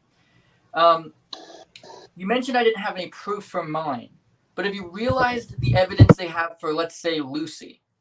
I have on my screen what the bones of Lucy are. Those are the ones they have. Everything else is fabricated. A lot of with the other ones, they have like a pig's tooth, and then they made an entire person off of it or something else, where for these fossil records, they end up building a lot out of nothing. And I'd like you to show me the articles of these different fossils that you claim to have, because all a fossil claims is that there was once a creature like this. It doesn't prove that it had babies. It doesn't prove that it morphed into something else. Lucy, by peer-reviewed papers, has been proven to be nothing more than a monkey. Yet they still teach that as well. Peer-reviewed, it hasn't, Jeremiah. That's just blatantly false. I'm really sorry. What is peer-reviewed? Lie. Peer review, it's where it goes through academia and it's submitted to people that are basically have a lot of knowledge in the field, and they essentially they will subject the paper or article to scrutiny and try to replicate, where possible, the methodologies that they use to come up with their answer. So they will go through and try to do exactly the same thing. Now, you'll say that, but Lucy isn't the most complete Australopithecine that we have. In fact, we found Littlefoot, and I'll show you a fossil of Littlefoot so you can sort of see the comparison. Because I think they're actually called a Bronchiosaurus. Well, Lucy isn't the most complete Australopithecine afarenses that we have. My point is, it was reviewed by the most purists. Complete one. Not Excuse me, Jeremiah. Yeah, so this is a much more complete skeleton, and you can see that it does have the upright bones of the hips kind of thing. You can see the ball and socket hip that makes it an upright walker. So your idea that this species is just a monkey is absolutely false. And I must say that a lot of the creationist origins would disagree with you that Lucy is a monkey. A lot of them say, hey, it's a different branch of humanity. The whole point is, and the point that I'm trying to make is, afarenses is sort of so similar to both humans and apes that it kind of, we can't really place it in one or the other. Now, that confusion, it's not a problem in the evolution model of species. It's not a problem at all, because there is that everything is connected. So we would expect that kind of sort of gray area where you can't place it in one or the other. It's only a problem for the creationist model where they're supposed to be totally separate. I mean, okay, hold on a second here. Has there even been DNA testing to show that all these bones belong together? They don't have DNA. They're too old for DNA. So, okay, then here's the question. So you got a hold there already. How do you prove not really. Any of these bones actually go together? I mean, how do you prove that? He's got a point. How do you prove that they go together? Yeah, like that one being right there. How is that a complete set of skeletal structure if you can't genetically verify that every bone goes together? You fit them together like pieces of a puzzle. You do realize there are people specialized in putting bones together. Like when they find mass graves in sort of areas, they can actually go through and separate the bones kind of thing. Where were all of those bones found? Were they all found together in the same spot? Yes, they were all together in the same spot, yeah. Okay, where was that spot at, please? For peer-reviewed. Littlefoot. Yeah, it's peer-reviewed. It should be published, correct? Yeah. But I mean, this is the whole thing is Lucy was just the first one found. They were discovered in a cave in South Africa in the 1990s. I'll try and find the paper for it. And while you're finding that, Mark, can I steel man them just a bit? I will give them some. There was a lot of conjecture for the original skeleton when it was found. A lot of the conjecture was correct. Some of it wasn't. But there have just been so many more specimens found since Lucy that there's not much conjecture left. We know quite a bit of facts about the anatomy. Just out of curiosity, gentlemen, how many are so many? At least 300 as of 2022. That's it. 300 of them. That's 300. it. Yeah, that's a small village. Okay, I mean, we take what time gives us, my friends. I mean, if it gives us more, we'd have more. I mean, if humans evolved from these creatures, and there's billions of humans on the planet, you would imagine there'd be way more than just 300. Yeah. We don't have the same argument applies for the giants. I mean, well, no, we're not saying that every single human ancestor fossilization is a rare process. It's not something that happens all the time. So we're not saying the entire population was fossilized in some way and we found it. That's not what anybody is saying. Right. I think I just got confused because someone made a comment. It's about the size of a small village, which that's about how many skeletons we have. Yes. Right. But, obviously, I mean, it wouldn't be an actual village. That we have, but yeah, no, it wasn't an actual village. I'm still trying to find the actual paper. I mean, my point is, I don't think that thing looks humanoid at all. Right, it doesn't. Well, if you take skeletons to a layperson and look at them, you're going to be totally confused, including myself. I mean, I look at skeletons just from research papers and stuff, and I have no idea what I'm looking at because I'm not trained in it. So I would agree with you that as a layperson looking at stuff like that, we're going to say, well, that doesn't look like anything. I would agree. But this is the problem. Like, I was once sort of debating T-Rock and sort of, well, it wasn't my debate, but I debated T-Rock, and T-Rock, he looked at a leaf, a fossilized leaf, and he said, oh, that's a maple leaf. That looks like a maple leaf. And it's like, we don't analyze and do that stuff. Like, and the weird thing was that while he said that's a maple leaf, it even had a caption underneath that said a sweet gum leaf. Right. So you can't just look at something and go, well, that's obviously a fill in the blank. Now, sweet gum, it's not even in the same family, like not even in the same family as maple. Like, they are two totally separate plants. That's not looking at things and saying, hey, it looks like a fill in the blank is not the way we analyze these things to find out what they are. We want to have a systematic way we can go through and tell what things are and where they fall into it. We don't just look at things. And so, you know, you can look at your sort of bones, Stephen, and say, hey, it looks like this. But what we want to do is go to somewhere that makes a systematic evaluation of how we distinguish, say, a pig's tooth from the rest of the skeleton. And yeah, there was a baboon vertebrate caught up in Lucy. Yes, there definitely was. And it remained there for some time until somebody who's an expert said, hey, this isn't actually part of the vertebrae, and managed to remove it. And you know, you could say, oh, but so there were bones mixed up. Yeah, but we've got so many of these fossils that you can't apply that to every single one.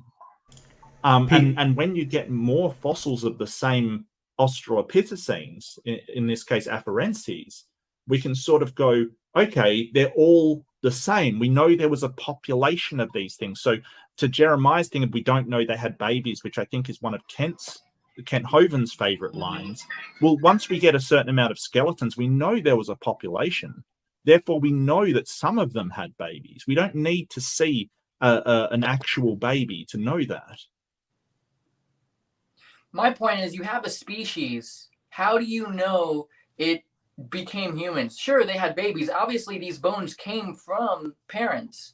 So we know that there was a baby, but how do you know what that baby looked like? You have a generation, you have a species, but where does that connect to humans? There is no proof that that species once became humans. And my point is, when I called it a monkey, that species is alive and they found those bones in living creatures. What? No, they haven't found those bones in living creatures. No. No, it's because we've got a series of hominids. Now we're just talking about afarenses here. You have a series of Australopithecines that are different than afarenses. So you've got Sediba, you've got there's a few of them. You've got a long line of these fossils that show all the signs of being ape-like. For instance, Homo erectus is a lot more ape-like than Homo habilis, for instance. And it goes from a gradient of being sort of more towards the ape to more towards the human. And so we've got this vast array of these fossils leading up to humans. I don't know how else you're supposed to evaluate that evidence. Can I play a small video presentation, like a little bit? It's going to be a short video later after you finish the point. Yeah, sure, go for it. Yeah, I want you to finish. I want you to finish everything. So I don't want to distract. No, you're right. You're right. Go ahead and play it, Lupin. Let me see, Mark. Tell me if this is your way of thinking of evolution, and let me know if you guys could hear this. Okay. Information theory. The truth is that if I hear it through the entire, let me lower the head like at 1.5 speed. Entire list of places where there's 180-degree conflict with evolution, we would be here for weeks. So I'm going to rip all of it out right this second, toss it to the side, level playing field. Let's put evolution to the test. It was in 1859 that Charles Darwin proposed the origin of species. Things evolve into other things. So see the dog, he jumped in the water and he is deciding he's going to sort of grow these fin-like things. See, so the dog ultimately turned into a whale. See how the theory works? Mind you, in 1859, when this was proposed by Darwin, it was believed at that time that a single cell was as complex as a ping pong ball. And God created great whales and every living creature that moves. I'm sorry, Lupin, how much of it are we going to play? Because that's a lot for Mark to respond to. So here's one of... We can stop right there. Mark, is that like your basic theory of evolution right there? Was that a fair... No, that's completely and utterly wrong. So Darwin's origin of species... Okay. Oh, yeah, absolutely. That's sort of a straw man, a misrepresentation of what evolution says. So Darwin's origin of species. So Darwin came up with the idea, but he didn't know everything about it. He proposed a mechanism in which traits are passed along, but he had no idea what genetics was, right? So because Darwin lived before that time, so he had no idea what genetics, how it worked, what is passed on. He just said there must be a way for parents to pass their traits onto their children in such a way that those beneficial traits are selected for, or the ones that are best able to survive and reproduce are replicated, kind of thing. That was his original thing, and he got a few things wrong. He got most of it right, but the how it worked, and I don't think he ever proposed that mammals went back to the ocean and became whales. I don't think he ever proposed that. That's a more recent discovery. Now, that thing that he said wasn't a dog. Okay, he said it was a dog turning into a whale. No, it wasn't a dog. It was a ancestor of mammals that both. So that land-dwelling ones.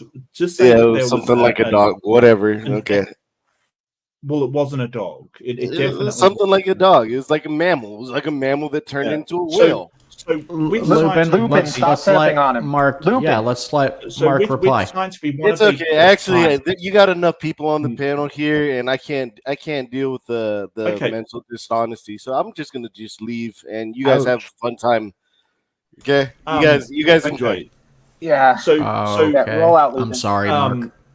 That's okay. That's all right. I get, he doesn't want to hear it. I just to specify, like, that definitely wasn't a dog. A dog is so when we're talking science, we want to be specific about things. We want to be accurate about things. We try to be as accurate as possible. So just sort of saying that sort of a precursor ancestor to a mammals isn't very accurate. That's a dog. No, it looked a whole heck of a lot like a dog, though, right?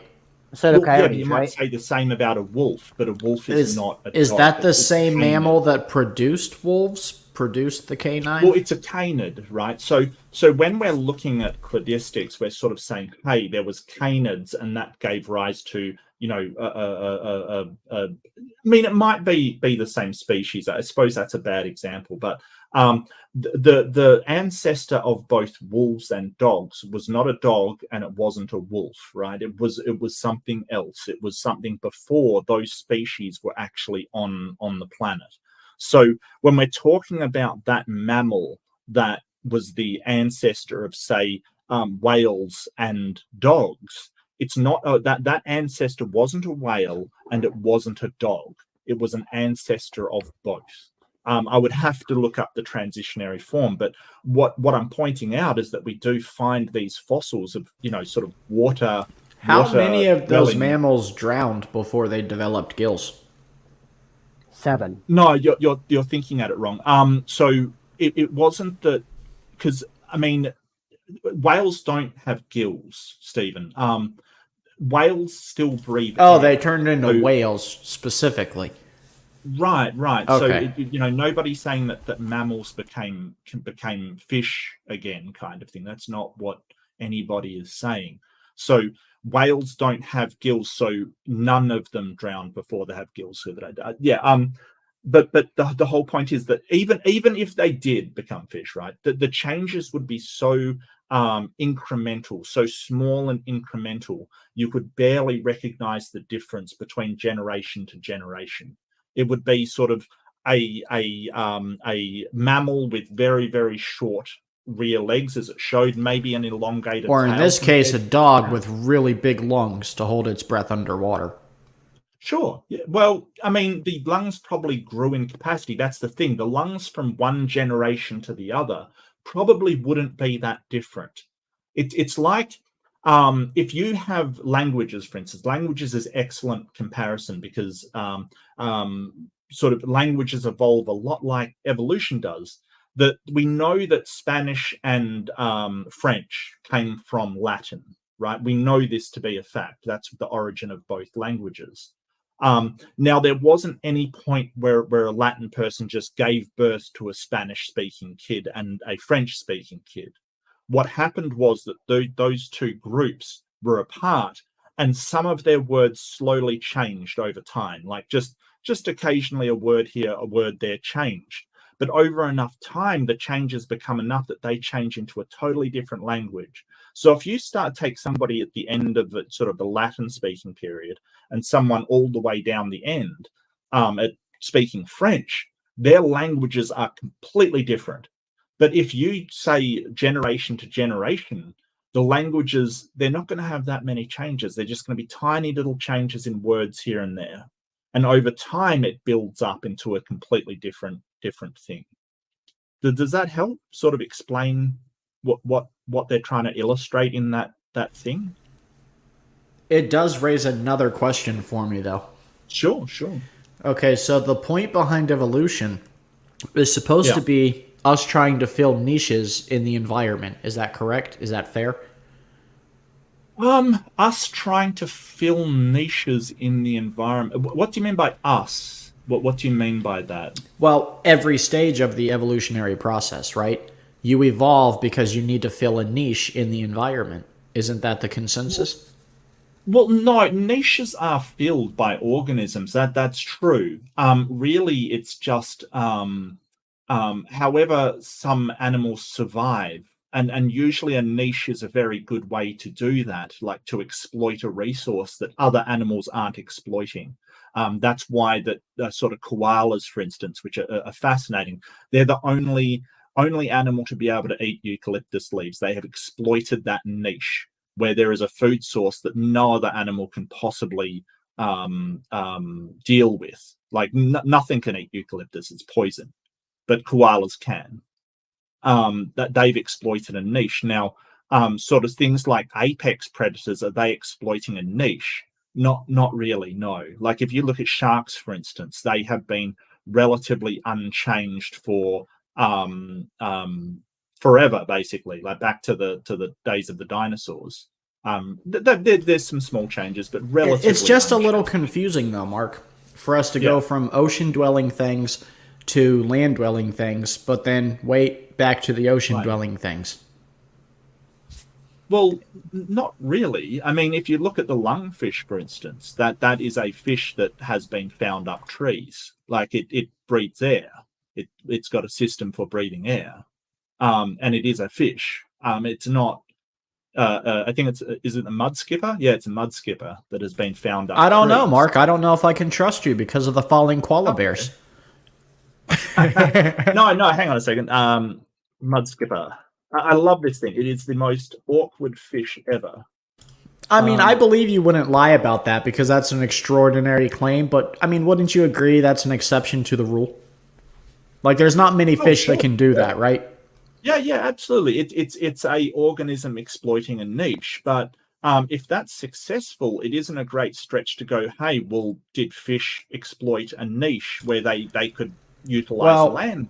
Is that an exploited niche, though, or is that a mutation? Well, because mutation's random, right? Well, yeah, but they allow organisms to exploit those niches. Like this particular organism, the mud skipper, it basically has its I think its gallbladder has become a lung kind of thing. Like that mutation allows it to exploit the niche. Just as a longer neck on a giraffe allows it to exploit the niche of reaching higher leaves where other animals can't reach. So it's like that mutation has caused it to be able to exploit that niche. I guess you could also say that humans do the same. We exploit technology. And it is a couple of sort of our brain casing size and our opposable thumb, for instance, allows us to exploit that technological niche. But was there something going on in the environment at that time to cause, start with ocean-dwelling creatures to go to land, but then land-dwelling creatures to go back into the ocean? Sure. Probably competition, but we may not know the exact pressures that they're subject to. It may be impossible to. Some of them we can sort of give a pretty sort of. So it's speculation. Well, yes, in some cases. It's not to say inaccurate, but speculation's still the same.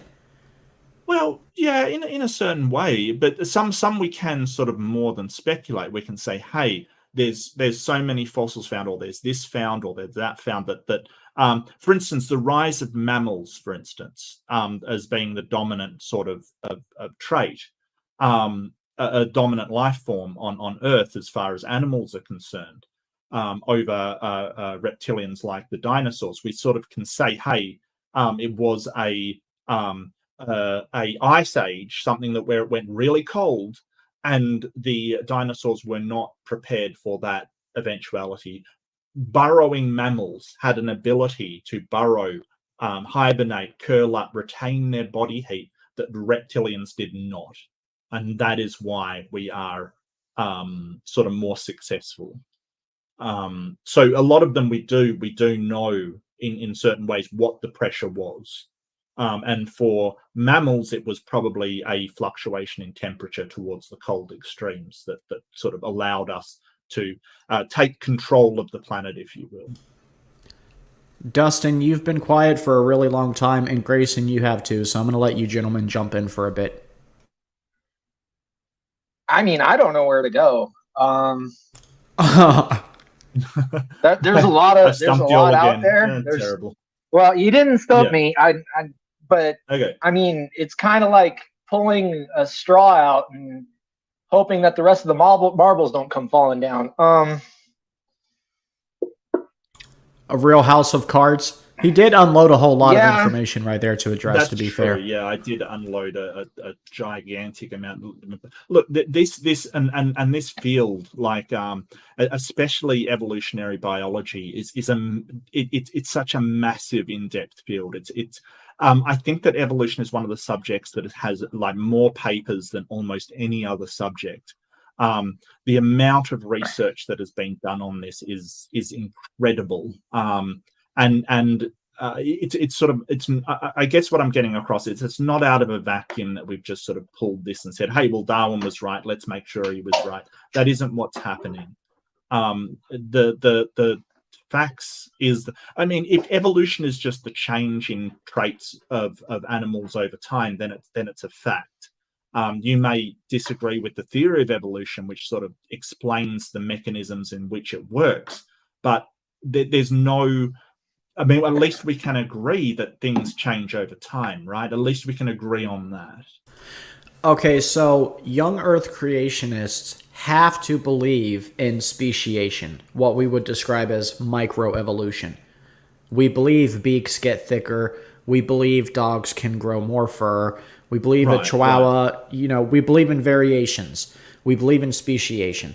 We don't believe that a land-dwelling mammal eventually turned into a whale. Why not? Like, why is that impossible?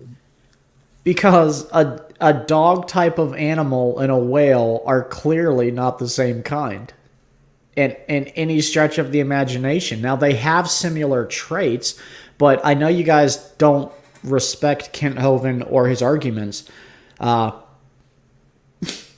he's kind of right on some of these. Kent Hovind. Yeah. Bring in the bot. Don't make me do the bot. I'm sorry. Grayson made a Kent Hovind bot. Master's argument.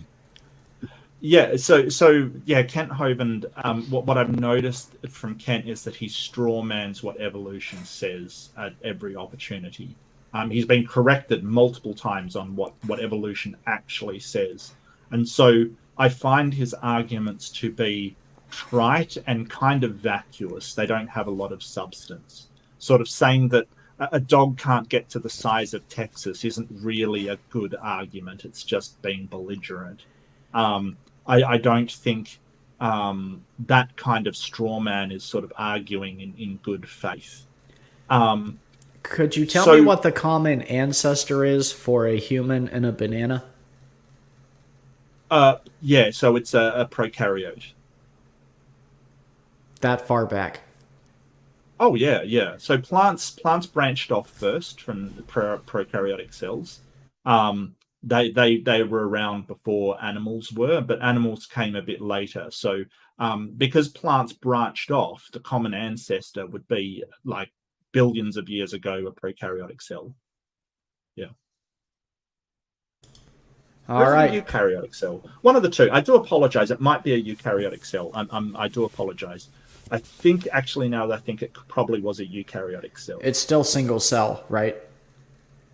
Yeah, probably. Yeah, as far as I know, I'm not a biologist. I can't make a definitive claim on that. But we're talking about before any kind of even primitive animal existed, kind of thing. We're talking, sort of the most primitive sort of cells out there. Even if it was multicellular, it would have been very, very primitive.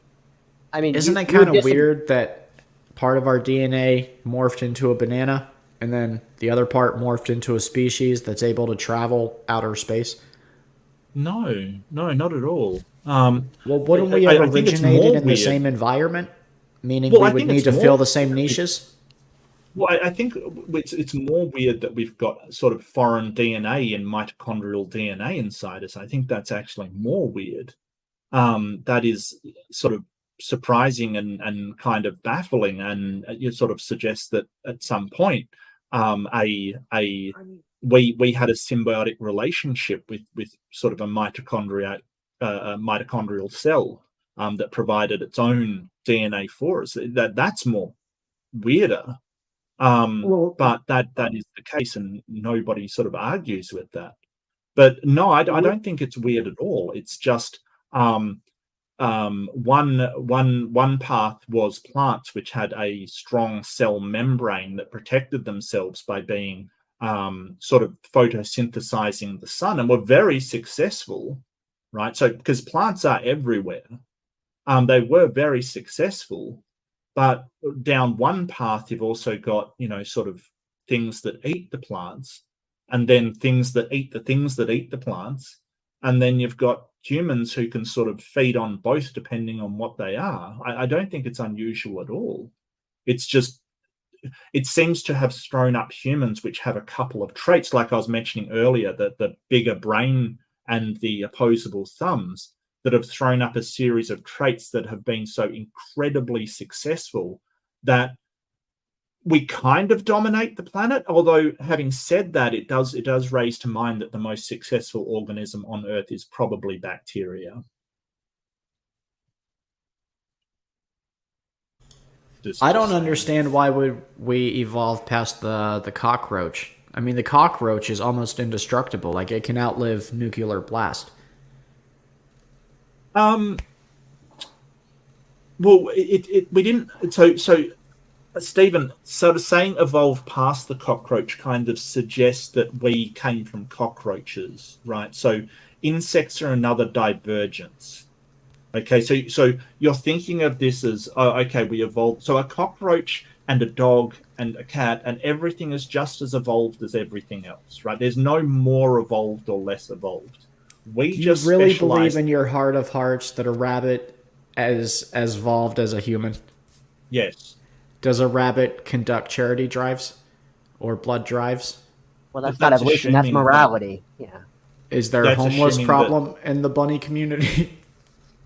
Well, yeah, probably. I mean, they're having their habitation destroyed. Okay, that last one was maybe a bad example. Yeah, but the point is that when you're saying evolved, you're not saying, like, because we as humans, we have this tendency to think, well, evolved means to have technology and have car drives and have, polite conversation in dens with, our pipes kind of thing. No, that's not what it means. What evolved means is suited to your evolutionary niche or your environment, right? So rabbits that shed their pelts and have a different color from winter to summer, they're very evolved for blending in to the snow in winter because they have a white coat. They're just as evolved as us, but they've gone in a different direction. And that's why I was saying sort of the unique thing about humans is they've thrown up. But don't we evolve per our environment, Mark? Sure. Okay, but if single-cell organisms started in the same environment, why did they start forking off in so many different directions? They should have had to been filling the same niches. Different pressures and the random effect of mutations. How can they have different pressures from the same location, though? Well, Mark, they're not all in the same location. Just because something is an environment, like you can be swimming in the ocean, which is an environment. One person will encounter a shark, another person will encounter a starfish. It doesn't mean that you're under the same pressure, but you are in the same environment. Okay, so the pressures that these things experience, and there is random effect of mutation. So mutations are generated randomly. If it's beneficial, they will adapt following that mutation. Like so plants with their superior cell walls that are very, very rigid, that's helpful. It prevents things from getting to your nucleus and eating you, and it prevents all kinds of nasty things like crossing that barrier between the cell and the outside world. It's beneficial. So they sort of, the ones that have that develop, but on the other hand, maybe ones that have this other mutation developed, but they don't develop in the same way. And ones that have mutations that are terrible, they just die. They're eliminated. All right. Dustin, were you trying to chime in? I was, but then I lost what it was I was going to say. I was going to ask a question that was going to try and clear some of this up, but I lost it. Do you remember which portion of what he said it was pertaining to? It was a good question too. No, it slipped my mind. Maybe it'll come back in a minute. But I had a good. Well, try not to think about it. I've always found that like not thinking about it gets it to rise up a lot faster, kind of thing. Like it's weird. The more you try and bring it up, the harder it becomes. It's really strange the way the brain works like that. Grayson, usually I ask questions about context in order to bring things up with people. Well, context helps every conversation. Well, you can sort of go through and say, yeah, sorry, Dustin, go for it, mate. So here's my problem, Mark. Okay, when you're at the stage of eukaryote, okay, there's a communication between cells, right? But what Gene communication? What communication can you ascribe to the mechanisms that brought about the cell? There's no communication between electrons unless you're talking about a field that's being introduced, right? That would excite the electrons and give them a vector. But whenever you're talking about a structure that's built from the bottom up, you're talking about a man who's standing at the very bottom with a construction plan, right? So who are you ascribing this intelligence? And at what point do the electrons start obeying that? Electrons, atoms, neutrons, so on and so forth. Okay, well, we've kind of gone way off evolution. It sounds like you're sort of going to origin of natural forces in general, I think. No, which is sort of what I'm asking you is what set of facts allowed for these compounds that have no consciousness to split in the direction of plants and humans? Where was that notion? Where did that come from? Okay, so I'll try and sort of frame the question so I know what you're talking about. So, are you talking about how did cell replication give rise to different outcomes, kind of thing, or are you talking about abiogenesis, which is a different subject, and that's the origin of these of DNA and protein chains in general? No, I'm asking you about what led the eukaryotes to decide to split. I mean, it's not like decide anything. Well, then what happened? Because what you're saying here is that it's a living organism. Yeah. It communicates, right? Mm-hmm. So this niche, that niche, okay? What was the deciding factor for these eukaryotes to decide the individual niches? I mean, they're eukaryotes. The basic limits of their communication. So deciding individual niches, it doesn't sort of work like that. And I'm not sure deciding to split it be like saying, well, what made you decide to breathe, or what made you decide to blink? Natural processes generally don't have deciding factors. I don't decide to blink. Just it sort of happens. I mean, I can, and that's sort of a function of more intelligent creatures. But sort of what made you decide to grow, for instance? It's kind of a weird question. No, you're straw manning my question now. Now hold on. Well, there's a niche, okay, right? The eukaryotes, they strand together and they form roots, okay, and then there's another set of eukaryotes over here that band together and they form legs, okay. What's the intelligence that allowed for that specific, I don't want to say design, let's say unfortunate chain of events?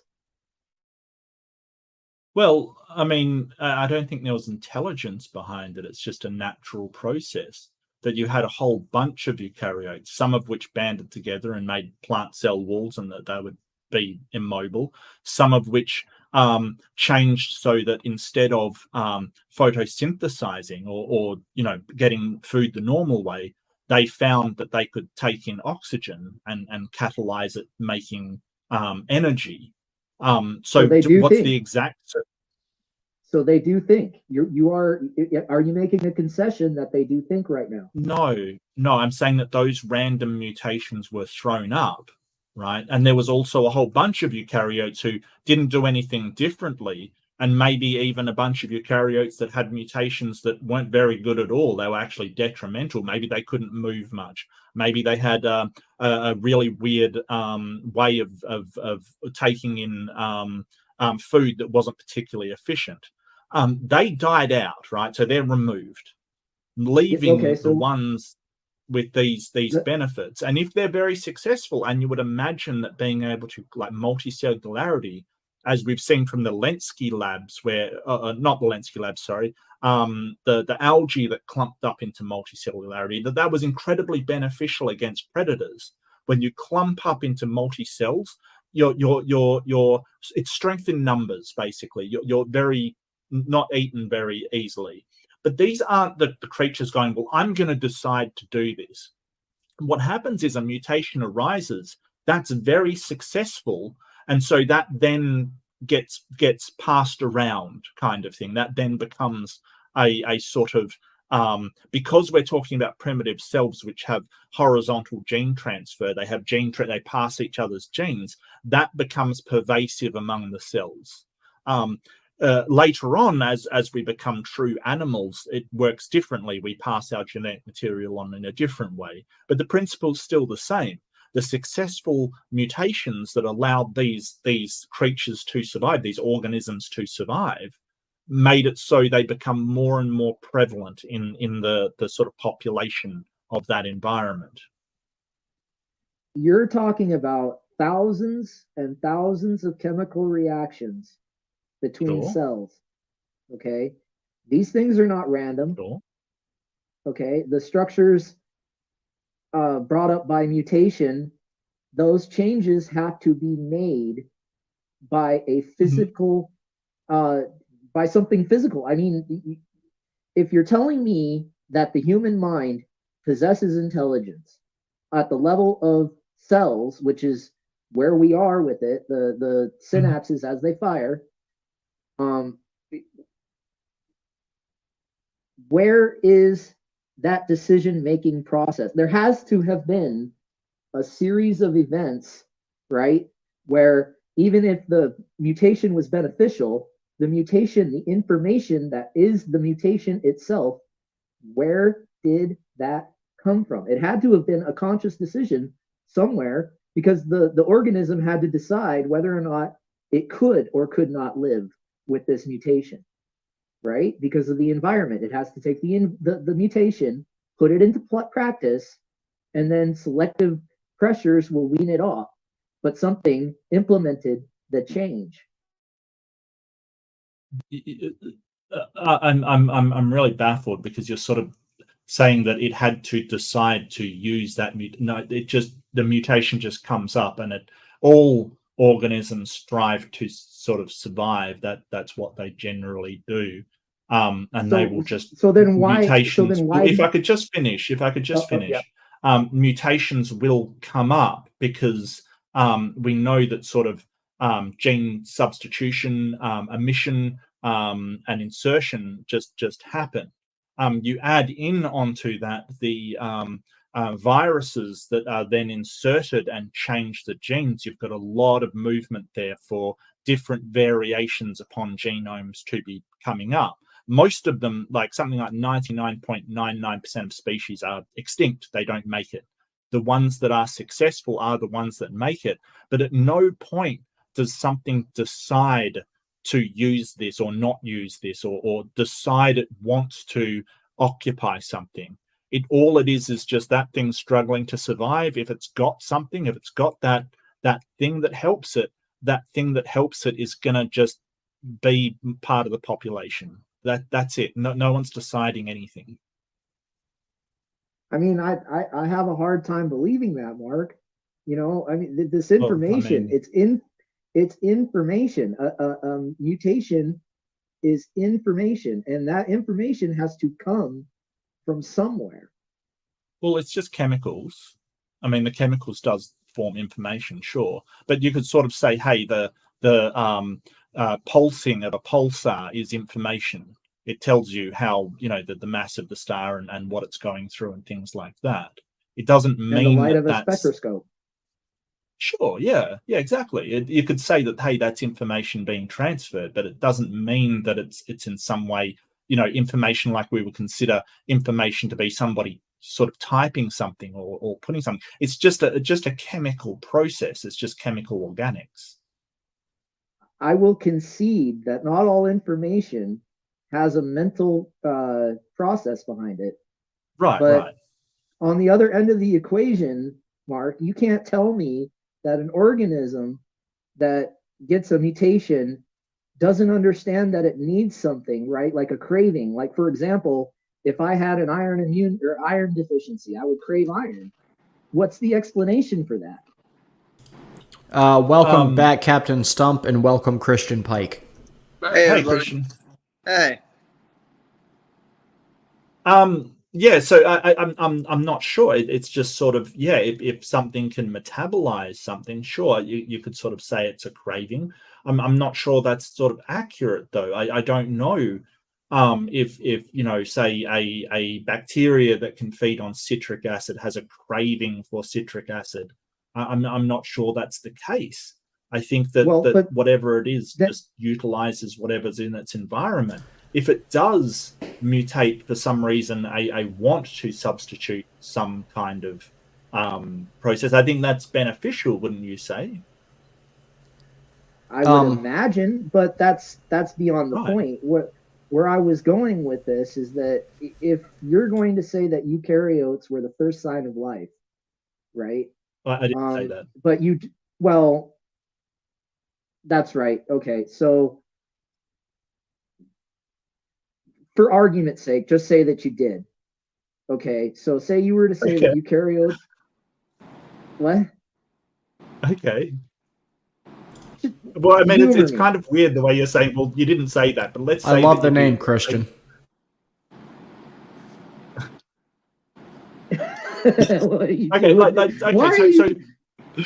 Let's assume for argument's sake that eukaryotes are the first sign of life. Let's just suppose that's the case. What's the point that you're trying to make? My point is that you would have to distinguish the difference between the way that the eukaryote lives, right, and the way that the human lives. And I mean, you wouldn't have to say, okay, give me a second to qualify that, all right? Okay. When we're talking about what qualifies as life, right?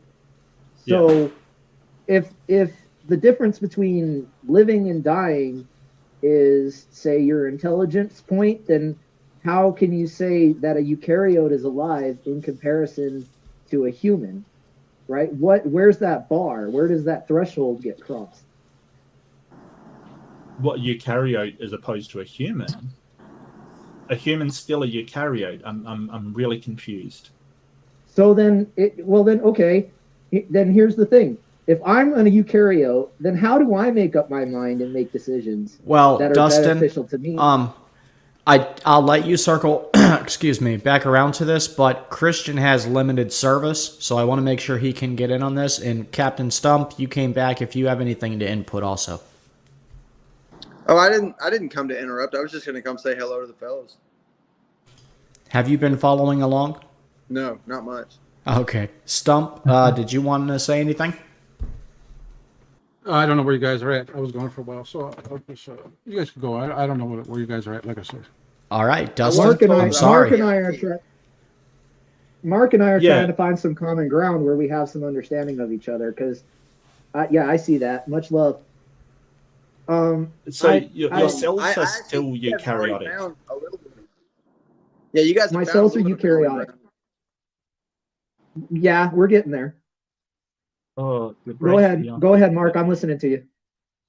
Yeah. So your cells are still eukaryotic, which means that you're a eukaryote. You're a organism made of eukaryotic cells. So the whole point about cladistics is we never outgrow the previous sort of things that we're put into. We developed from prokaryotes into eukaryotes. Our cells are eukaryotic.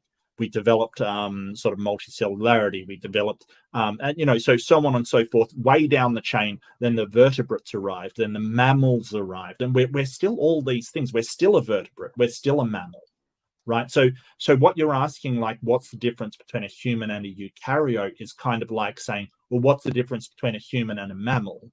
You know, it's like we are a mammal. Right.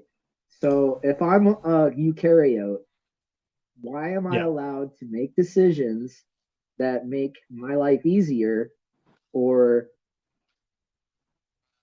I mean, what you're saying here is that I'm a eukaryote that can make decisions, but the eukaryotes way back then couldn't. I mean, that make sense to me, Mark. I'm trying to figure that out. Yeah. So single cell eukaryotes don't have brains. Like, they don't have a mind, like a brain to produce some sort of mind to make conscious decisions. And we're sort of getting into the very complex subject of what makes something conscious as opposed to non-conscious. Like, for instance, jellyfish, as far as we can tell, they simply react to stimuli. They don't actually have a brain. They don't make decisions as such. They just react in certain ways. With eukaryotes, I would imagine it would be the same. They just have instinct, and they have basic reactions to the environment. You and I, hold on.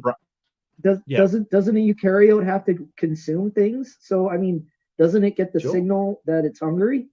So how do you ascribe the function of eating without the ability to think? Well, so I'm not sure it gets the signal it's hungry like we would. I don't know how you would evaluate the two. The most successful ones, I would imagine, are the ones that move around and encounter food. Because, I mean, we're not talking about something that goes, okay, well, I'm going to set up a trap here to trap prey or something like that. We're talking about they just move around and devour anything that they come into contact with that they can devour, right? That's all they kind of do. They may be patterns to their movement. But if they weren't hungry, they wouldn't move, would they? Why would you say that? Well, they need energy to move. So if they're consuming energy to move, that would imply to me that the eukaryote has a goal. Well, not plants. They don't. They just sit there and photosynthesize. But they have a goal, right? They're trying to make their food. They're trying to survive. Right. So, but you're telling me that they're trying to do that without being able to think. That in my mind, I can't bridge that gap. That doesn't make sense to me, Mark. Okay, so the ones that didn't have an instinct, or at least because you're trying to ascribe higher level brain situations like behavior and thinking to something that doesn't do it. All it does is react to its environment under certain specific guidelines. So the ones that react in such a way that they survive, right? Hang on, let me finish. Let me finish. Dustin, let me finish. The ones that react in a certain way that will allow them to survive, that's reinforced on the population. And the reason why it's reinforced is because the ones that act in a way that they don't survive don't get to reinforce anything. They just die. So then how do you ascribe behavior to us if we're still eukaryotes? How do you know we're not just reacting to stimuli in the environment?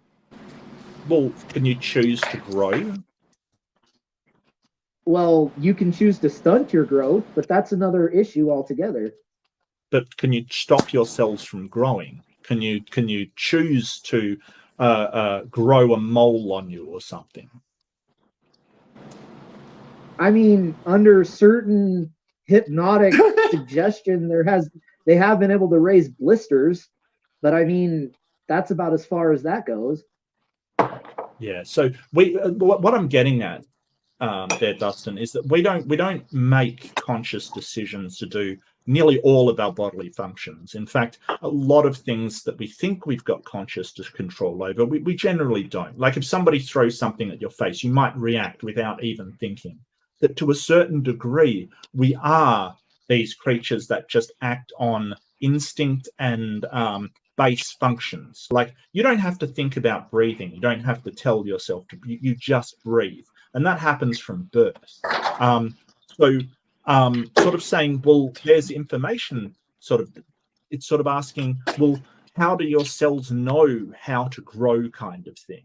They just follow the patterns that are in the genetics and the patterns that have been reinforced by epigenetics, which is how the genetics interact with the world, right? You've heard of epigenetics? It's kind of a new field. I've heard of that. But yeah, it's basically how your genetics respond to the world. They switch themselves on and off depending on what the environment is. So the way that you sort of grow and your autonomous functions is what we're talking about. It's kind of like, well, wait, what tells me I have to breathe? Well, the animals and the creatures that don't breathe, they don't last very long, right? They don't get to move on and pass their genetics to other creatures. That stops right there. If you're a creature that needs to or doesn't breathe basically automatically, you won't get to a point where you're passing on genetic material. It just won't happen. That's well established. I understand that one. Yeah. The issue is where, I mean, because the genetic material is information, right? It came from a pattern. That pattern had to be set. What, and you're telling me that it's from time, but if it's from time and there's a selective pressure, then there has to have been.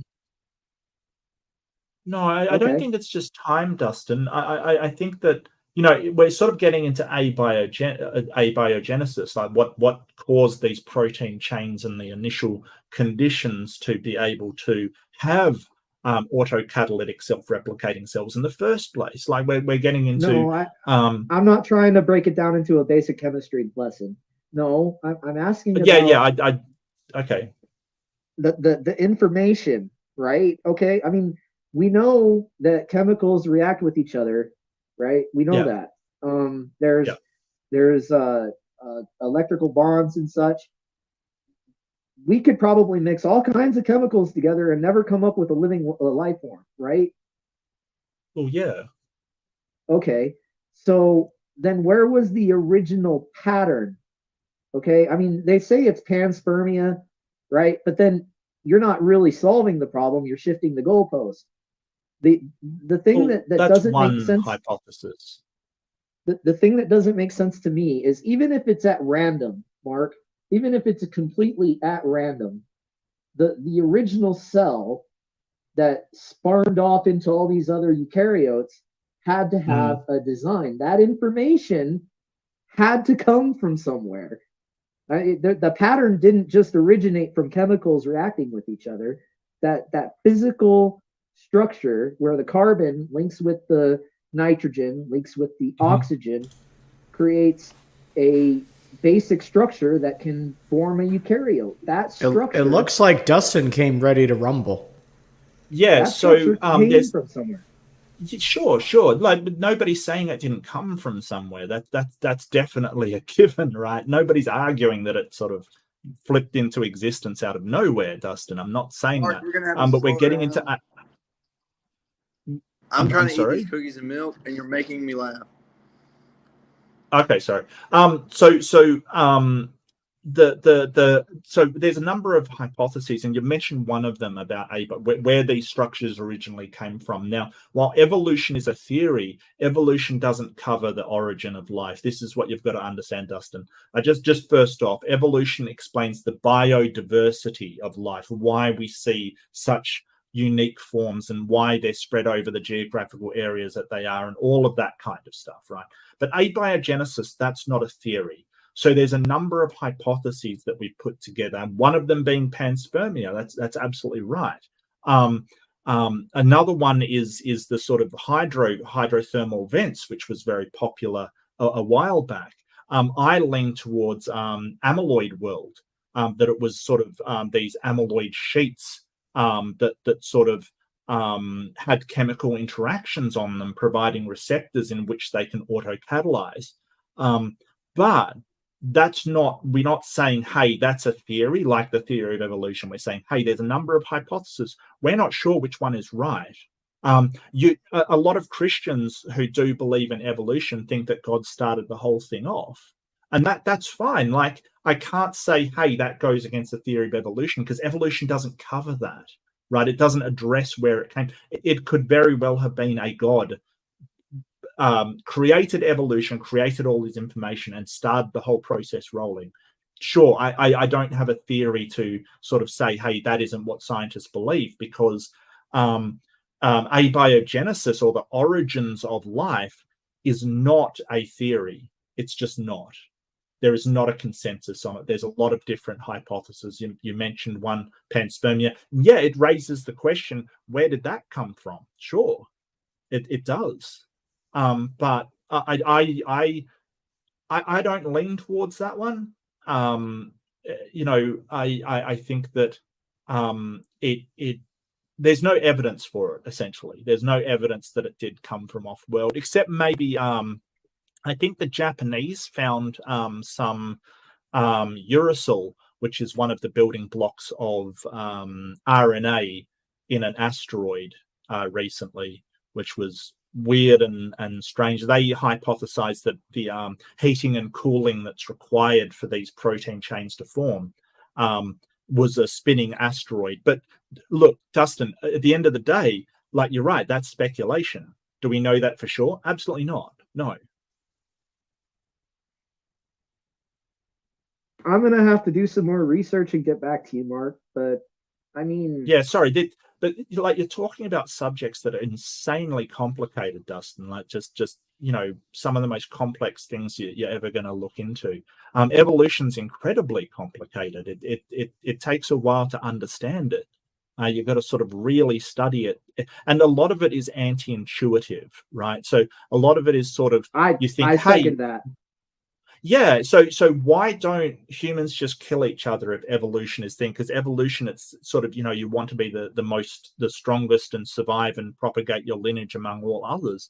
And it's sort of, it's anti-intuitive, but social creatures don't succeed like that. They succeed working in groups, which is what we see from humans.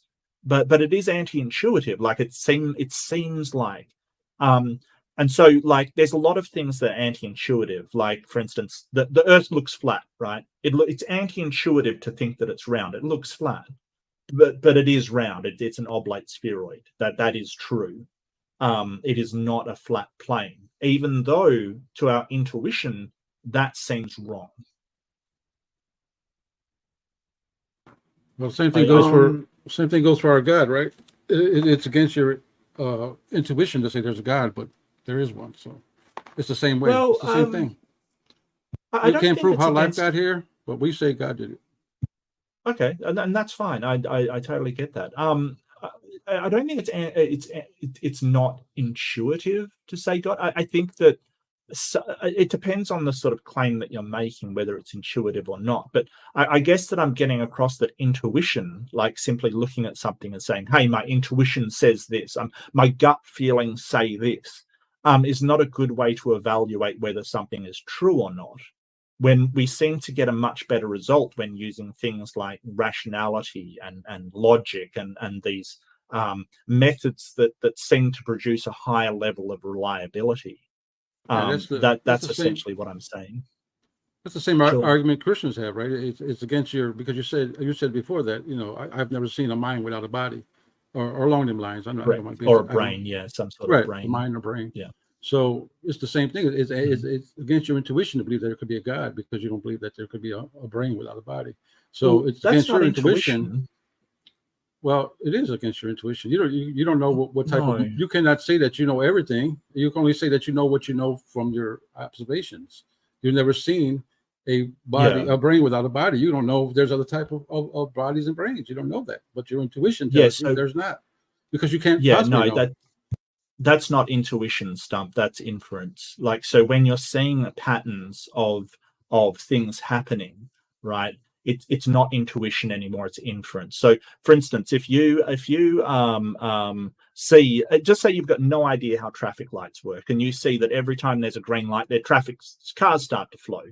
It's not intuition to say, hey, I shouldn't walk on the green light or walk across the road on the green. That is inference. You're going, hey, there's a pattern here that every time there's a green light, there's traffic, so I shouldn't walk. That's the difference. Like intuition is just a gut feeling, and that's not what I'm basing it upon. Okay, well then your inference is that there's no God, but you couldn't possibly know that for sure because you're saying there's no mind. I didn't say I knew it or for sure. Brain rather. Right. I'm saying you couldn't know, but you don't allow for it because well, that's what I believe. Yeah. So I have a justification for my belief. For one, most of the gods presented to me have almost no evidence to the point of sort of, more just being claims rather than actual justifications. Secondly, every mind has a brain that I've ever seen. That's an inferential statement. But when I do say I believe that there is no God, I'm not claiming that I know there is no God, and I'm certainly not claiming that I know it for sure, like you're saying. I think that's sort of mischaracterizing what I've said. Yeah. You don't believe that there's a God. That's what I should have said. You're right. You don't. No, you don't I know, believe there is believe. no God. Yeah, I don't believe in your God. I don't believe in Norse gods. I don't believe in the Allah. I don't believe in sort of Shiva and the Hindu gods. I believe in no gods.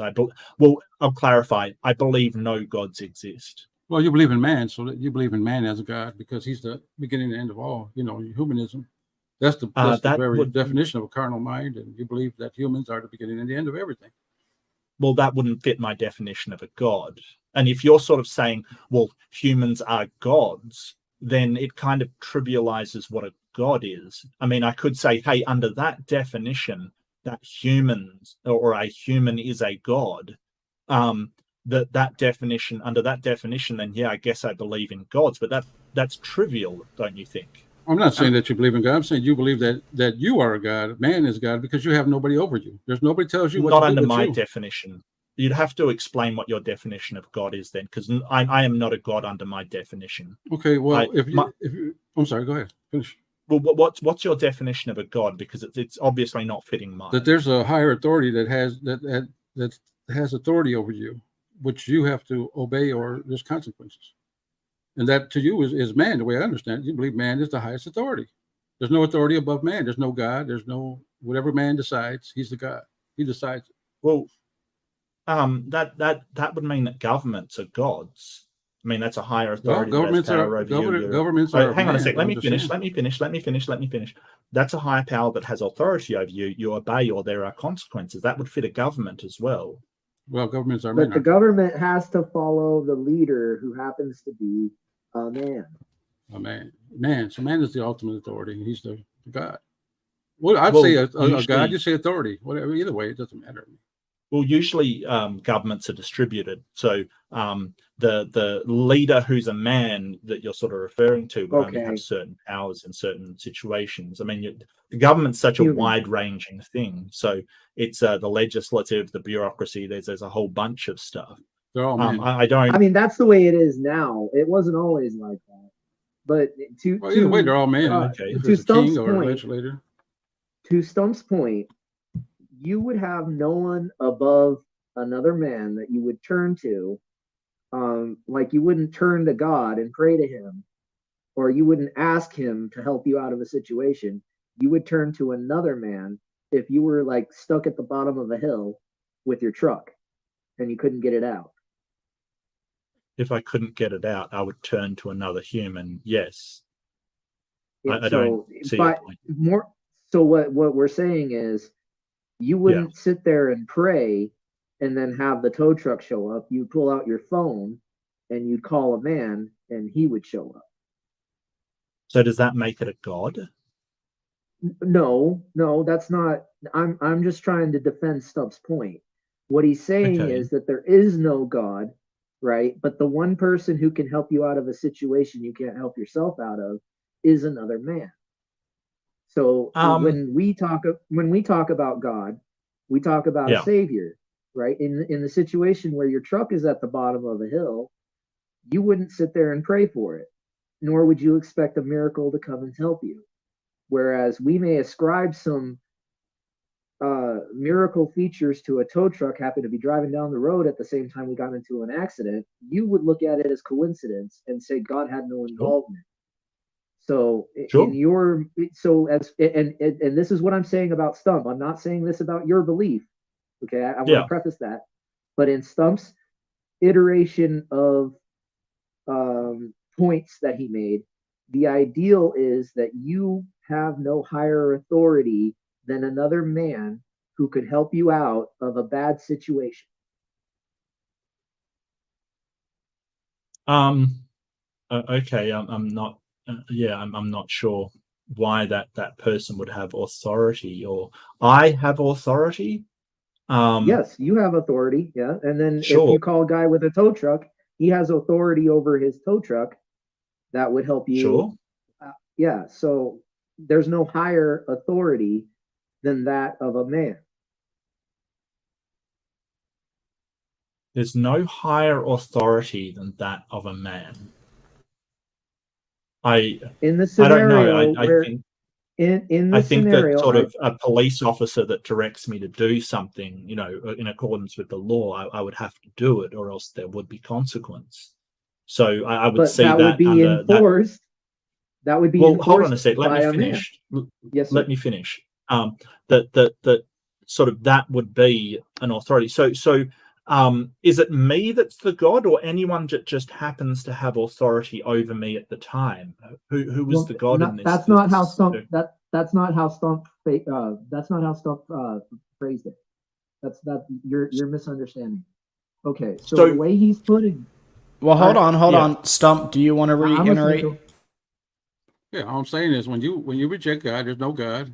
You say man is ahead of his own self. He's the head. He does what he wants the way he wants to do it. However that comes about through a government or groups getting together, because there's nothing else above what you decide.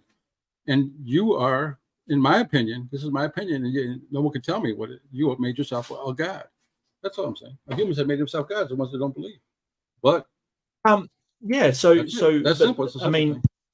I mean, you can use a definition as sort of anything that has authority over you as a god, but I think that sort of trivializes what a god is. To sort of say, hey, if something has you place something has authority, then it is a god. Then you have the store manager is a god, and the guy in charge of the police is a god, and the politicians are gods, and at that is point, exactly correct. That is exactly correct. You're bringing it to a point of being ridiculous. No, I'm not saying that. I'm saying mankind made himself the god of his own world. That's what I'm saying. I'm not saying the fire chief is the head. I'm not saying none of that. I'm saying this man who rejects God has made mankind the end of authority. However that comes about. That's it. Yeah, that isn't how I would define a god, and I don't think it would sort of how philosophy defines a god. So when I'm talking about a god, I'm sorry if I may, I have been quiet for a good bit.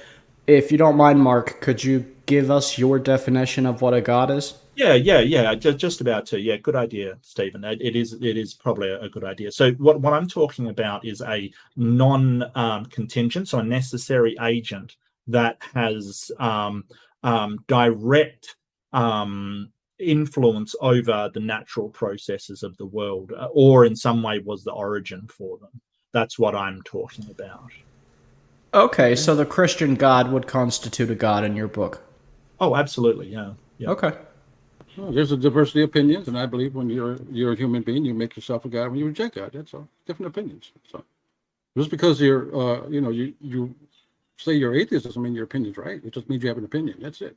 But you would have authority over certain people working for you, Stump, wouldn't you? For instance, does that make you a god? So you're bringing it down again to this this ridiculous idea. I'm not saying that. I'm saying this mankind. When they reject God, they make themselves the ultimate authority. However, it comes about. I'm just looking for that. consistency. But you're trying to micro to ridiculous, like, oh, you were the police chief, so therefore you had men under you. You're the God. No, I'm not saying that. I never said that. I'm not trying to. You decide what's right or wrong in your own mind. I mean, mankind, not you. Maybe that's what I'm saying wrong. Me, you, and all that. No, mankind who reject God make themselves gods. That's all. Okay. I just I do want to entertain your sort of definition. I just think it sort of becomes what is a god is kind of a triviality at that point. It's simply. I mean, I accept your definition of a god. My question for you would be, I understand you've never found evidence for a god or the existence of a god, but have you wholeheartedly searched for Yes. evidence? You Yep. have?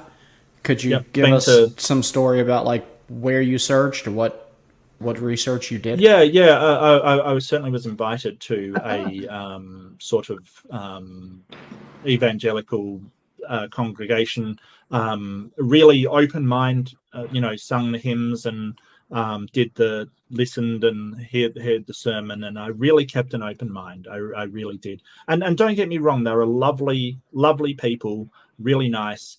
I didn't, like, they sort of said, oh, if you come to this and do this and pray with us and stuff, the spirit will touch your heart and you will, sort of have God there, and that did not happen. I did keep an open mind. I really wanted to say, hey, I'm going to participate. I'm going to sort of, really give it a shot. And it just didn't. There was nothing there I could identify as a god.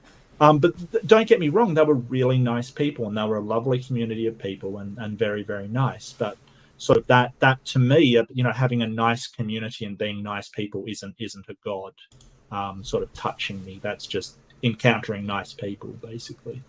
Yeah. Do you take personal testimony as valid? I think anecdotal evidence is really weak. Even the police know that anecdotal evidence is weak. They would much rather, sort of DNA evidence and things like that. We know that people can be mistaken about what they see. And if I was to take anecdotal evidence, there's multiple religions, because I did the same thing with Muslims and stuff. I've really tried to sort of, open myself and say, hey, find evidence for Allah, or Buddhism, find evidence for Buddha and things like that. So I would have to take their anecdotes on the same level if we're to be intellectually consistent.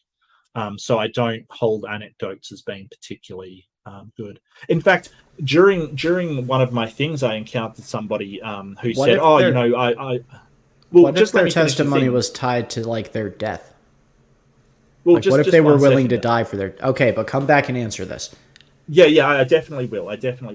One guy told me this miracle that he saw where, they're in the church and some guy's leg was shorter than the other and lengthened. And oh my gosh, that's a parlor trick. And it usually happens in the charismatic circles, and I'm ashamed that happens in the Christian circles at all. But I guess what I'm saying is, if I took that anecdote as true, right, that's something that we know to be, they trick people with it. So, that's why anecdotes aren't particularly strong, because even if I believe the person, I don't know if they're wrong or not. But like, go to your question about whether someone's willing to die or not for their beliefs, kind of thing. Well, you said that the testimony of someone is really weak evidence, but I would reject that narrative. I would say if someone was willing to die for that testimony, that's pretty strong evidence. And if you could get 11 people to die for that testimony, that's super, super strong evidence. Really? I'm pretty sure I know of more than that many people that have blown themselves up for Islam. Well, I'd say that's strong evidence that they believe. That's a false equivalence, because they didn't know. Because hold on a second, Steve, Mark. That's a false equivalence because that was people who were committing suicide versus being martyred for proclaiming something. That's a false equivalent. Oh, excellent point, Dustin. You don't think Islamic people have sort of been martyred? No, but not. They didn't get martyred by blowing themselves up, right? And they're not proclaiming that I have to do this so that I get my virgins, and then you have to believe me. No, they just blow themselves up, like not like the disciples who kept proclaiming, "Yes, I seen Jesus. Yes, I seen this." Right up until they were stoned to death, they kept repeating it. Like, it's not the same thing. It's not even close to the same thing. It's one person willing to sacrifice themselves because they think they're going to get a reward. And, well, versus being stoned to death, death was like the nice version. The mean version was they were ate by lions. or set on fire while being crucified so that they were lit up like torches. But I think Stephen made a really good point. It shows that they believed. But what we're talking about is, I'm not saying they didn't believe. What I'm saying is that, you know, so the person that saw the leg lengthening trick, they really believed that was a true to honest, you know, absolute miracle. I'm not saying that they didn't believe, but what people believe and what is the actual truth, that's where testimonial evidence falls down. That's a false equivalency there too, because you can prove the trick where that dude's leg was lengthened. You can't prove that it was a trick that the temple was, or not the temple, I forget the name of the place where Jesus was laid to rest. His tomb was empty. The empty tomb. I mean, yeah, you're that's a false equivalent. Well, you can't prove that it happened either. That's the thing. Like, just because I don't know how a trick is performed doesn't mean it's true. And how do we get that just from testimonial evidence, including when that testimonial evidence conflicts? For instance, some said that the disciples right after went to Galilee. Some of them say that didn't happen.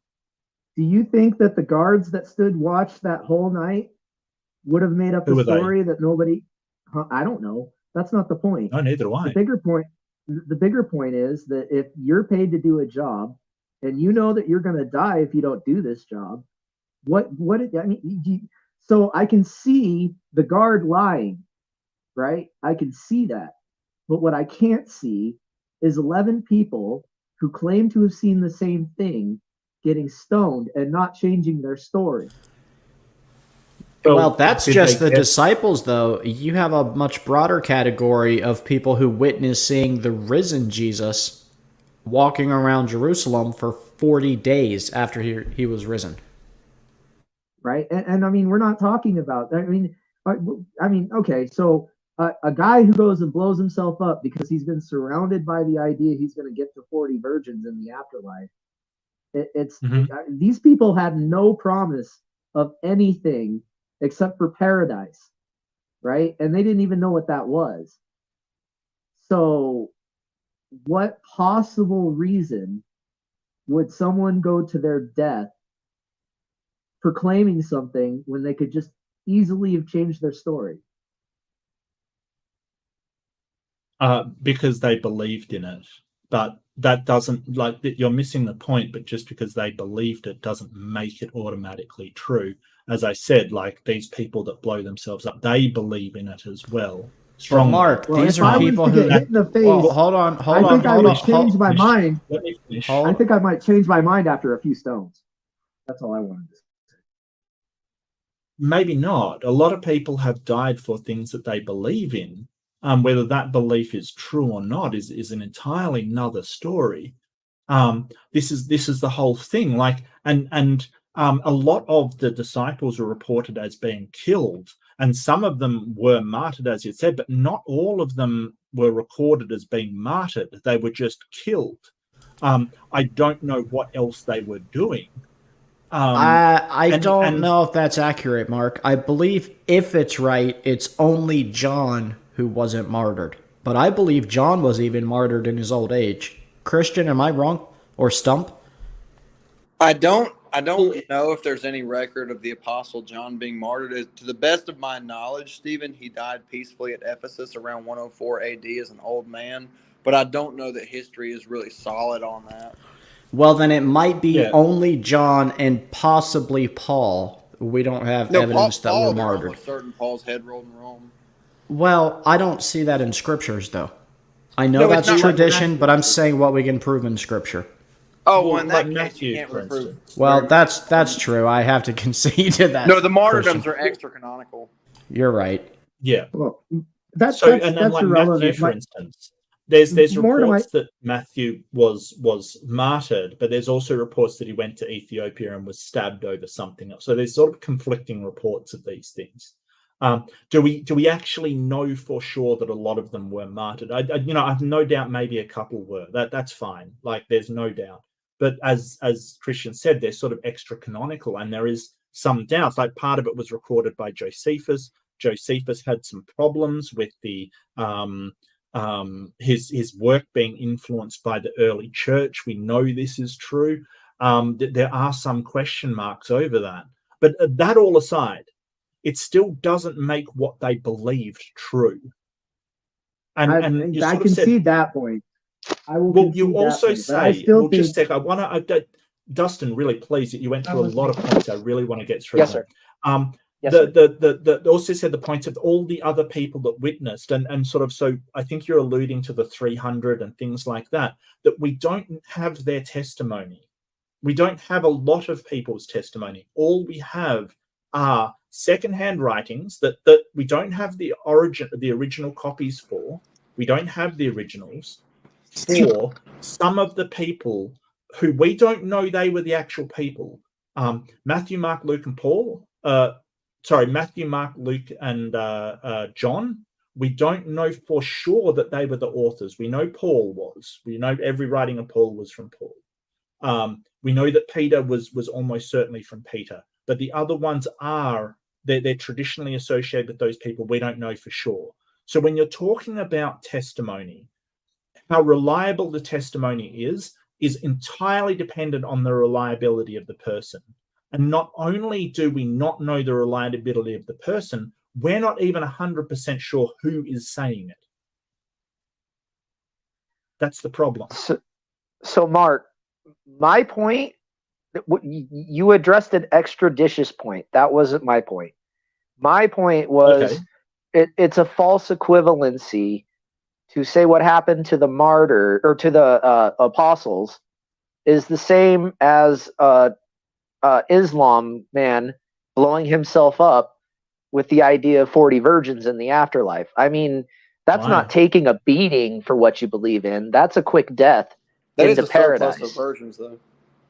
Well, I think that sort of killing yourself shows even more belief than sort of, possibly getting stoned, or maybe you don't, right? Like, you're definitely going to die. Why wouldn't that be a greater show of conviction, especially if you scream, God is great, before you do it? Because you know that your death is going to be painless. It's over in an instant. You're going to get blown up, and the only pain you probably feel is a little bit of charring. I mean, it's instant, right? That death is instant. Being blown up is, as instant as it can get. There's no pain involved. Whereas you're getting this is a beat really to death, weird topic, and all you have to do is change your story, right? Okay. Well, I think it just shows that that man, in order to not just subject himself to possible death, but instant and complete certainty of death, would have to have incredible faith that he is going to a better place. I don't know anybody that would sort of argue that. But that doesn't mean to say he is right about that. That's outside of my point. That's outside of my point. That has nothing to do. Right or wrong has nothing to do with this. This is about belief and your conviction with that. Yes. Right. Mm-hmm. And I think my point is made. Even if we were to agree on your position, Mark, that there's more faith involved with a suicide by bombing, that's still a false equivalent. My point is made. Well, I mean, there's certainly been other religions where people have been tortured for their beliefs, and they haven't given up those beliefs. What my point is whether, no matter how strongly you believe something, right, even if you're willing to, absolutely be mutilated and have the worst things happen to you, whether something is true is independent of how strongly you or anybody else believes it. It's independent of that, and it's independent of how many people believe it. It is either true or it's not true. Your point is accepted.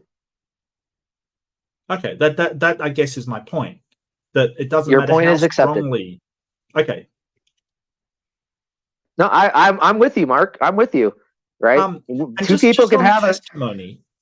just on testimony, I just want to point out, and this is sort of something that's crossed my desk over the last few days from a friend of mine, Ember, that there's a guy called Sai Baba who lived in India. Have you ever heard of this guy? I believe you've mentioned it before. I'm not sure. I may have. I only learnt it recently that he was like a prophet and a reincarnation of Buddha kind of thing. I think it was Buddha. And he claimed to be a god, essentially. He could do miracles. And there are hundreds of people that will attest seeing him have done miracles like curing the blind, raising people from the dead, doing all of these things. And you can go talk to them. You know, they're alive right now. He died and they claimed he was reincarnated in somebody else as Sai Baba. But this is why I can't sort of place a lot of trust in testimonial evidence, because there are people alive today you can talk to who claim that this Sai Baba guy is actually a god. I talked to a guy who told me that Elvis was performing next week. I mean, your point is taken. I'm not arguing with you, Mark. You're completely right. Right. On that point, I concede. You know, you beat me like a dead horse. Just go ahead and bury me, buddy. I'm sorry. I didn't mean to. It's just these are the problems that I have. And even like when police and my brother's a police officer, right? When he talks to people about eyewitness statements, it's two people. They witness exactly the same thing, and their stories are completely and utterly different. Like they're just, you know, it's so like. He doesn't get frustrated. He understands, you know, that people will see things and they will fill in details, you know, especially under stressful situations, they'll fill in details. They'll take other things out that, you know, they clearly saw. But it's kind of, sometimes it is frustrating because, you know, people just can't agree on what they see, and testimonials are just so unreliable.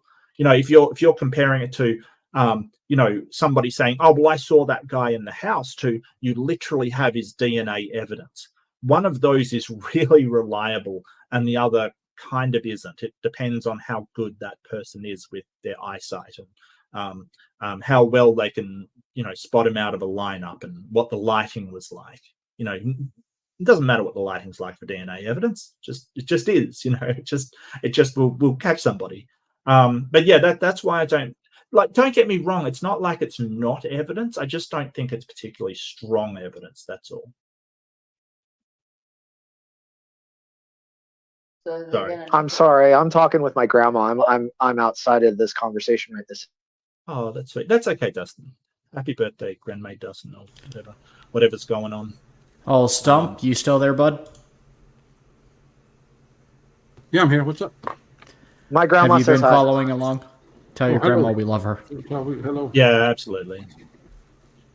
Say again. Hey, can I ask you a quick moral question, Mark, and then I will, or a cultural question, and then I'll let Stump get in on this? Yeah, I might take off after this one, though. It is getting pretty late now. I was supposed to be doing thumbnails and all kinds of things today. That's okay. I understand. Yeah, that's okay. I'm trying to make something work, like do a series. I might want to talk to you about this too, sort of on end of the world stuff, and it's just not working. I feel like whenever I'm trying to work off a script, I hate it. I feel like I'm being so fake and artificial. I just hate every second of it. So I'm trying to make that work at the moment. But yeah, it's rough, man. Like trying to do series and editing is rough. I really just I much more enjoy talking to people, you know, than doing scripted stuff, kind of stuff, you know. Like I find it irritating. Sorry, I don't mean to. What are you doing that's scripted? Well, it's just sort of responding to somebody's points and the things that they're saying, you know, signifies the end of the world. A lot of it, through my investigation, I found didn't have a lot of merit behind it, kind of thing, you know. So I don't feel like they're being altogether too critical when it comes to these signs and portents kind of thing. I don't think. I mean, maybe somebody somewhere's got some good stuff, but the ones that I've seen in these few that I've looked at, the signs are very trivial, like wars and rumors of wars, right? You're familiar with that one. It's just sort of, well, that's not really something that's unusual. That's been happening forever. Well, that's pretty much what Jesus is saying. Oh, sure. But Jesus said that he would return to and make the kingdom of God before some of the people around him had tasted death. So, that's a bit of a problem. Granted. Welcome back, Christian Pike. Hey, Mark, I just wanted to get a chance to say something before I didn't get a chance to say it. Our conversations are very edifying, and oh, damn it, I just messed that all up. Never mind. Well, no, I agree. They're good conversations, and it's okay no, to disagree. Because he cussed. Sorry. I know, bud. Go ahead, Mark. Oh no, I enjoy talking with you, Dustin. It's perfectly fine. It's cool. Do you do open panels, Mark? Upon occasion, yeah. You should hold one of your rumbles and invite a couple of your more polite atheist friends and invite a couple of us, and maybe we can hash it out as a group. So the rumble is it's specifically me going in by myself. Like, people have asked me, hey, let me know where it is and I'll be in there, and it makes me uncomfortable to do that. The purpose of me coming in here is not to cause trouble, and it's not to bring a whole bunch of atheists to disrupt whatever you're doing. If you're doing on something on eschatology or a soteriology or something, I'm probably not going to be in there, because I don't want to divert, and I don't want to sort of whatever you're doing, unless it's related to what I can input on, I probably won't. Like, I'm not here to disrupt things, and I'm not here to bring a whole bunch of atheists. So I think it goes against the spirit of what I set it up to be in the first place, which is sort of me going into these rooms with honest questions and on my honest opinions, and just putting them up against other people's. I think it'd be in poor spirit, Steve. I mean, it's a good idea, and I understand that the whole point of your rumble is it's like you against the whole system, right? Sure. Like, I respect that. Would you consider having several of us come challenge you over on your channel? By yourself? Sure. No problem. Yeah, sure. We'll set that up. No problem at all. Yeah, okay. Yeah, sure. Reverse rumble, maybe? I don't know what I would call it. I don't know. We have to bring Dustin, though. That's the thing. Okay, sure. Yeah, no, look, I generally, the way that I run rooms is I really want sort of people to be respectful, and, like you do here, Stephen, like people not talking over one another, and just, a good exchange of ideas where everyone has a chance to say what they think. So as long as people are just being respectful and sort of, letting others talk and things like that. There are a few theists banned from my rooms. Jill is one of them. He can't seem to let people talk. I've never heard of him. Jesus is Lord. He's a very he can't seem to let people say their piece, kind of thing. It's a bit of a problem. Have you ever debated with Brett Keane? Not debated. I've met Brett Keane. I know Brett Keane. I've never debated with him. I'd be happy to. I'm not sure if he really wants to. I think that would be a very fun debate. Okay, that's cool. Yeah, ask him. I don't really have contact with him as such, but I've been into a couple of his sort of rooms and spoken with Brett. I don't have anything against Brett. Brett's fine. I don't have a problem. Yeah. Awesome. So Stump and Dustin and Christian, would you fellas be willing to back me up and go challenge Mark over on his channel? Bro, I was already there before the channel was even designated, so yeah, let's do this. Well, there's a problem when you have one against many, because we have many different opinions about scriptures, and then you have one person who gets to answer everything, and where you may not be able to finish your thought even before someone else jumps in. So that's a little difficult. So, I mean, I would join in, but it's a disadvantage the more, as you probably know. I think if we kept it to like us four, that would be a good balance. don't know. I'd probably disagree, Stump. I think the people with the more numbers has the advantage. I think that going into a room with sort of 6 people that disagree with you is very hard. It's incredibly hard. I don't, and you do it with grace, man. You do it with grace. Well, yeah, but I mean, my background is lends itself to me being able to cope with those situations. So, this is the first time I've ever seen an Australian blush. You turned red when he gave you that compliment. Look, it's like I explain to people that I've been very heavily trained in complaint resolution and sort of this kind of stuff. Talking with people and seeing their point of view and understanding where they're coming from, putting forth sort of the objections that I have in a way that isn't saying, hey, you suck and like you don't matter and stuff. I think everybody's opinion matters. But at the end of the day, that's what I did for a large portion of my life. Was I used to do high level complaints for at one point or another the 2 biggest internet companies in Australia. So one part of my job I remember was sort of they had a complaint system and they gave our team the complaints that could not be resolved by anybody else. They'd been going on for so long.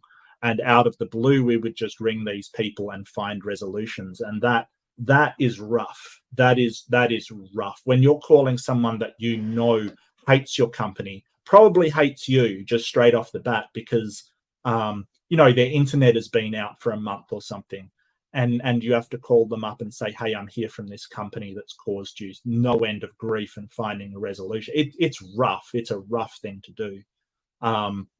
But I think that the one thing I probably took away that's been sort of a real benefit to me is that you can try all you like to be genuine and try all you like to have integrity, right? So integrity is a big thing, right? So our integrity, it sells for so little. It you can give it away so easily, and it's so valuable because instead of trying to pretend to have integrity and sort of be genuine to people, alternatively you could just have your integrity and be genuine to people, and that's my trick. I'm going to say that this very discussion proved my point that it's easier to be the one against the many, because you got to explain your whole point. I said about 3 words and then it went to something else. That's why it's better. Oh yeah, easier. That's just Stump. I overthink things, Stump. Take the floor, Stump. Stump. I really do. I love you, buddy. The floor is yours, Stump. Oh, I'm just saying. No, I'm just saying. That's how. I want to hear you get in on this. Yeah, get your point out. And then someone else will come in and say, and it'll go to a whole different way. No, we're letting you have your whole monologue. No. I'm saying. Go ahead. The only thing I'm trying to say was it's easier to be the one against the many. People think it's not, but it actually is. Because I know Ken Hovind will say that.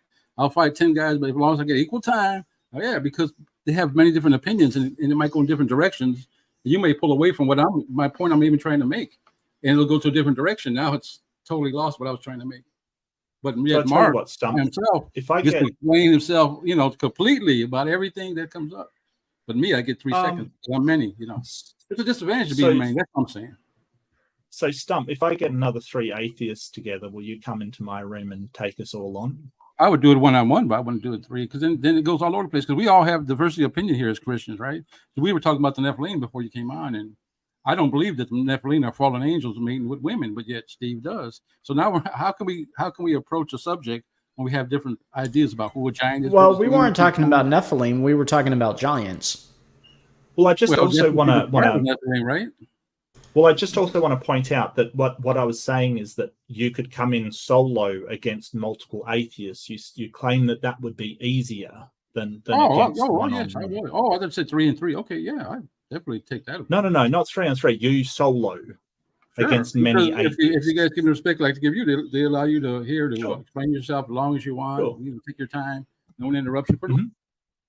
Regular conversation, people interrupt themselves a little bit, but for the most part, as long as it's like that, I'll do it in a minute. Okay. Well, it sounds like we got a debate.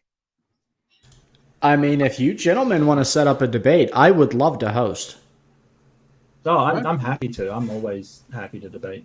I mean, what would it be on? Would it be on giants? Well, you guys agree. Neither one of you believe in giants. What would you guys debate on? We can debate. There you go. I didn't say I don't believe in giants. I believe what is a giant? What is it? You have to define a giant. 7 foot to me is a giant. It could be a giant.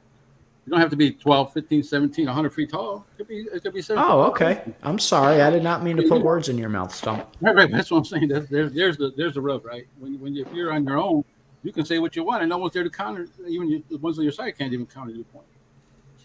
Mm-hmm. But whatever. I'm just saying how it's easier to be a single debater against many. And the thought is that it's not good, but it actually is good.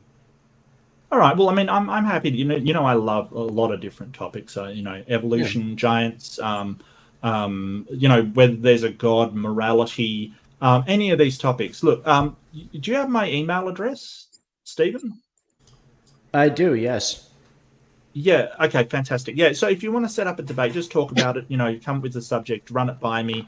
I'm more than happy to look at it. If I don't like the topic, then I'll just tell you. That's not a problem. But most topics I'm happy to debate. I'm a bit of a, I do like debating topics, so I'm more than happy to. Just some topics like sort of soteriology and things. It's just I don't feel like I've got anything to contribute, so I don't get into those kind of things. But anyway, it was really good to talk to you. I got to take off. I got to take off. I've been going for 4.5 hours. I believe I'm going to shut it down. All right. Good night, Okay. brother. Yeah, run chicken. Yeah. Well, I'm not having chicken, but thanks, Dustin. That's all class. That was not meant for you. That was not meant for you. That was meant for me. No. I you know what? I did the same to Hovind one time, so I can't complain really. Hovind took off when Look, instead of answering my questions. So. I know you believe that's at you, Mark, but it really is at Christian Pike. He's always running from debates and hiding behind his wife Tammy, and it's a inside joke between us. Look, some people just don't like the debate. That's fine. I don't understand this debate bro culture that's come out. If you don't debate, you're a coward and you're this. No, just some people don't like that format. Look, Christian's coming on later this week to do a discussion with me. It's not like he's in on the 11th, right? 12th May. That's right. Gee, gave me a heart attack there that I got the wrong day. No, I'm a day in front, so that's understandable. Yeah, so that's 9 p.m. Eastern time on the 11th. So it's not like Christians go, oh no, I'm scared of this. No, it's got nothing to do with that. Some people just don't like debate, and that is fair. It is combative. It is ideas in combat kind of thing, which is, I just don't understand this debate bro culture of, if you don't debate me, you're a coward kind of thing. I think it's not productive. Can I ask you my cultural question before you leave? Oh, yeah. Sorry, go for it. Yeah, sorry. Okay, so whether we admit it or not, every country has that other country around the world they don't hate, but they just don't like. For us, it's Canada and France. Who is that for you guys? New Zealand. Really? Yeah, New Zealand. All right. Absolutely. No question about it. I knew what you were talking about. I knew the country I would say before you finished. I was like, oh, that's absolutely New Zealand. Yeah, the Kiwis, absolutely. Is there a reason why? Not really. It's just a Canada-US thing kind of thing, right? They just have stupid faces. Well, they're just in close proximity and they're slightly different culturally, and you just have that. It's that sibling rivalry kind of thing, that kind of stuff. So. Yeah, I mean, I love the Kiwis, but they're definitely New Zealanders and can't be trusted. So there you go. All right. Well, thank you so much for your answers. And thank you for having me on. I've really enjoyed it. Thank you so much, and giving me so much time and being sort of very, very welcoming. I really do appreciate it. But all the best to all of you. Good night if you're going to bed, and I'll definitely catch up at some point in the future. Good day, mate. Much love, Mark. It was good talking to you, buddy. Yeah, you too. All right, good night, everyone.